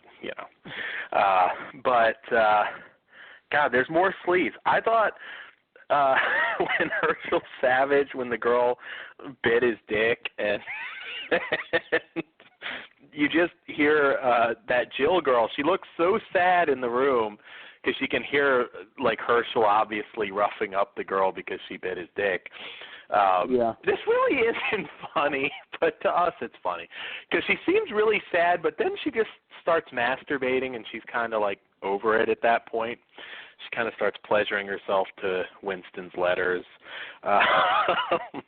The melodrama in this movie actually kind of made it even funnier for me, to be honest. That's why it's not like it's there and it bogs down the porn content. You know what I mean? It's it works. It makes the perfect, hilarious porn. Right. It does. It definitely, yeah. They don't make them like this anymore, and I wish they did. I do.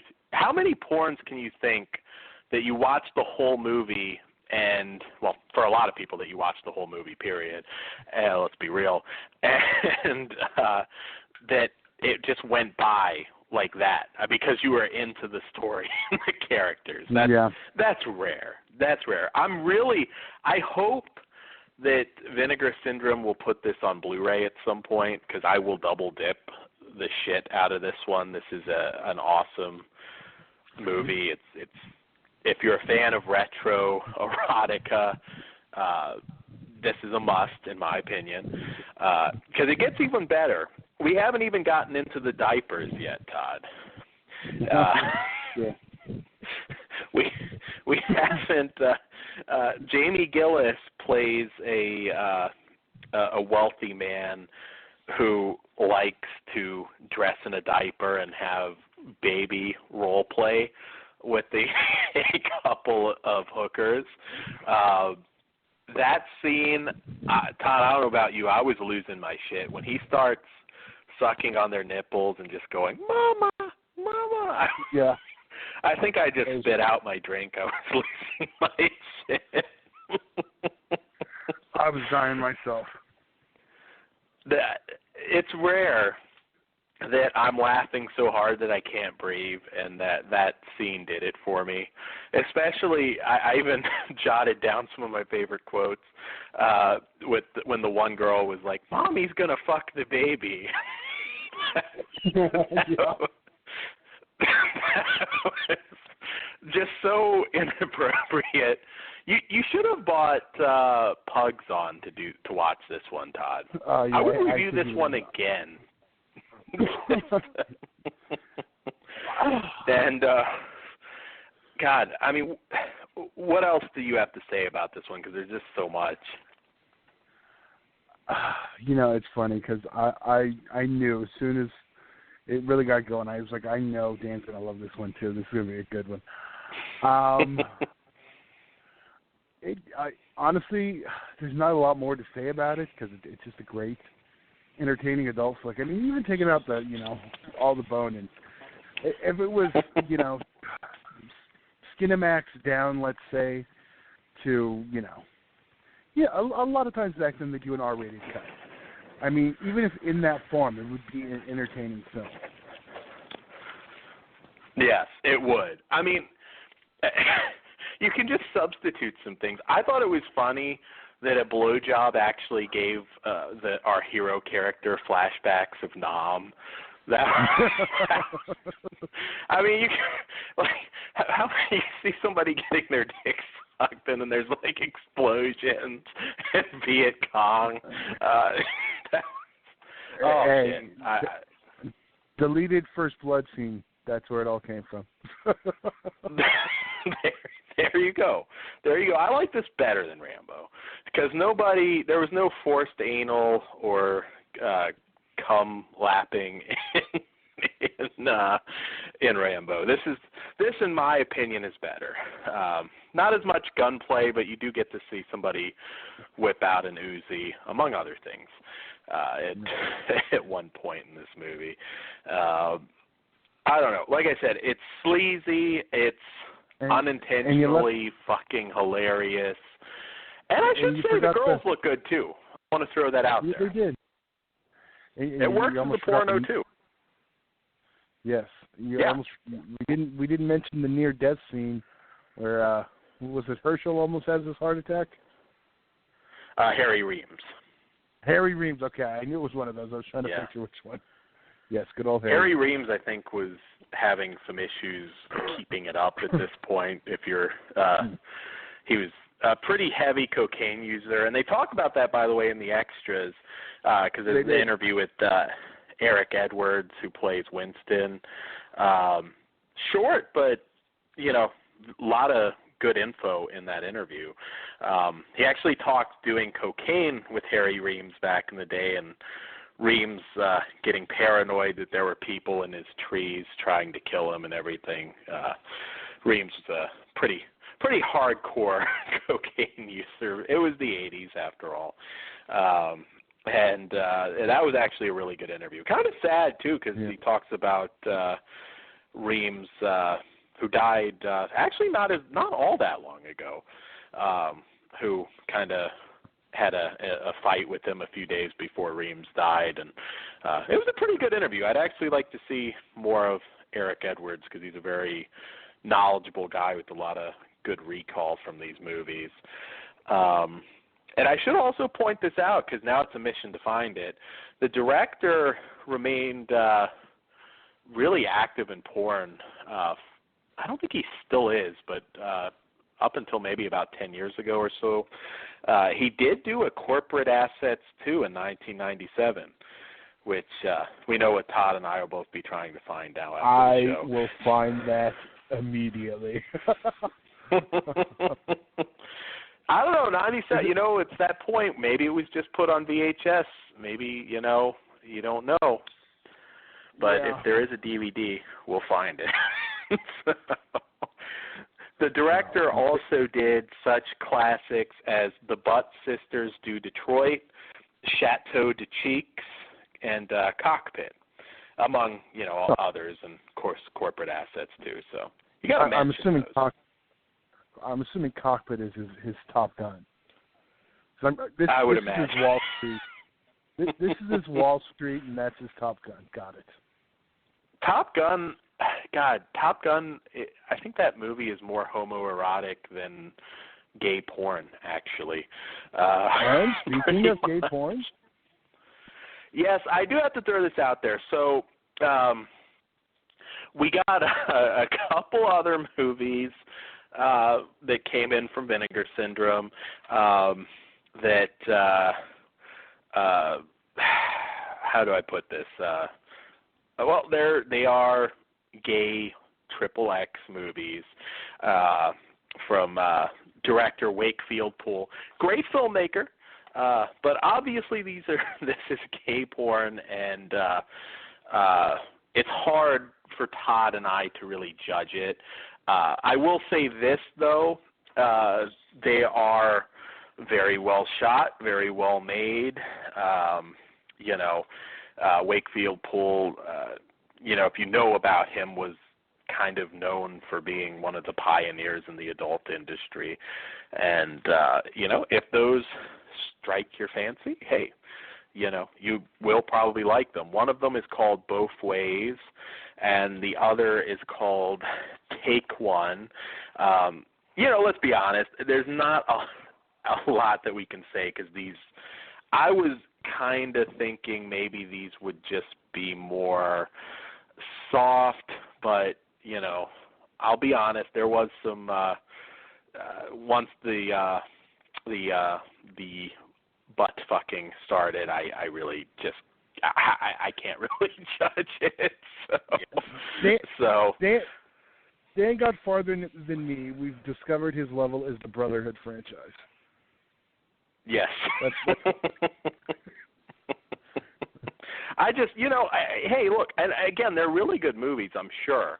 He's known for being a legit filmmaker. And, I did listen to some of the commentary at the very least, since I can't really, how do I really review the movies? But I did listen to some of the commentary, and there is a lot of info on Nob Hill, which I guess was a notable gay adult theater in San Francisco back in the day, and so it's definitely one that if you're interested in that genre, there's short films on there, a lot of stuff, but there was a lot of very hairy Village People looking leather dudes, man-on-man action, and what can I say? I just couldn't, I couldn't do it. That's not me. But, hey, we have a lot of diverse listeners who may enjoy these films, and just going by the extras, they did a great job with these packages. There's a documentary on Paul and living in San Francisco at the time, which, I love a good retro documentary, so if nothing else, hey, I probably wouldn't have gone to Nob Hill back in the day, but I know about it. So, Todd, were you ever at Nob Hill? Be honest. I can honestly say I have not. There you go. Little too young. So. I'm too busy looking for corporate assets too. I did reach out to a couple people that I think might have wanted to review these movies, but they said no. So, we tried to find an alternate. So I wish I could. I can't rank them because I can't really judge erotic content for that. It's not my, not my thing, obviously. But hey, there you go. We mentioned them. So check out all of that. And Todd, any luck on corporate assets too? No. Shit. If I spell it right, it might help. Wait, let me spell it right. I'm still spelling it wrong. Let me try it, spelling it right. It's probably an ancient DVD if they had it. You have more spots to look. I'm sure you'll find something. Todd's saying I have a lot of porn sites on my browser that I can check. It's true, but I'm still offended. So there we go. You are not. But don't I do want to find it now. When I saw that and I saw 1997, I'm like, shit. It was probably originally a VHS, and I don't know if it would have gotten.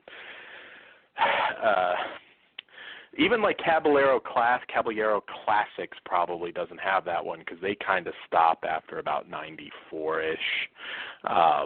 They're kind of 80s into mid-90s. So I know it won't be there. So it's kind of just a shitty year.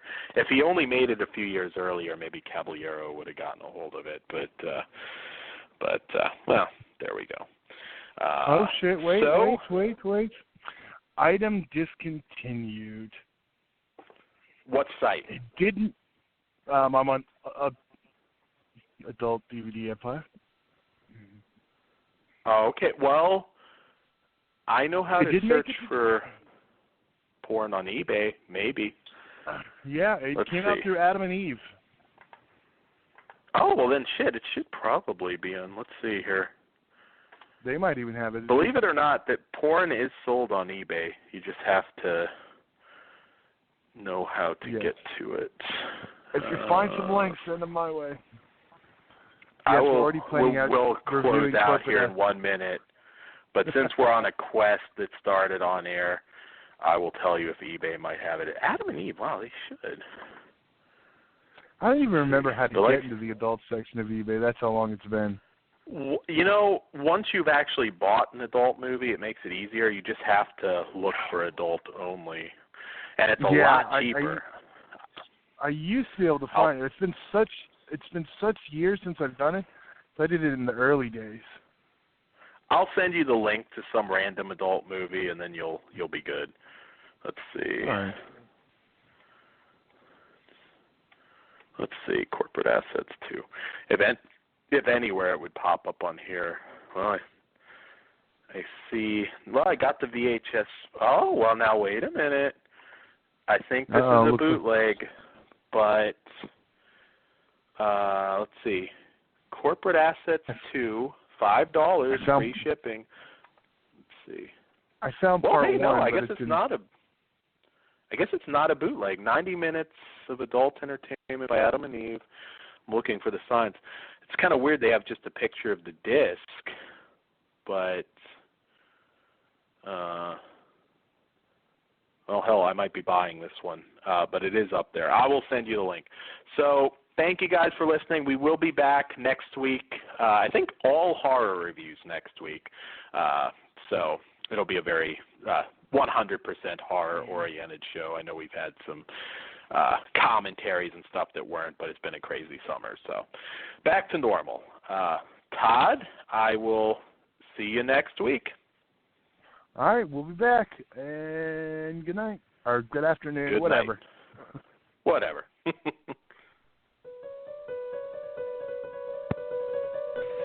It's here. Hello? Have you checked the children? They're all pots. Whatever you do, don't fall asleep. I'm afraid. Don't be afraid. No. Be afraid. Be very afraid. Here's Gingy. Pain has a face. Allow me to show it to you. Gentlemen, I am pain. I met this 6-year-old child with this blank, pale, emotionless face. The blackest eyes. The devil's eyes. Have you checked the children? Have you checked the children?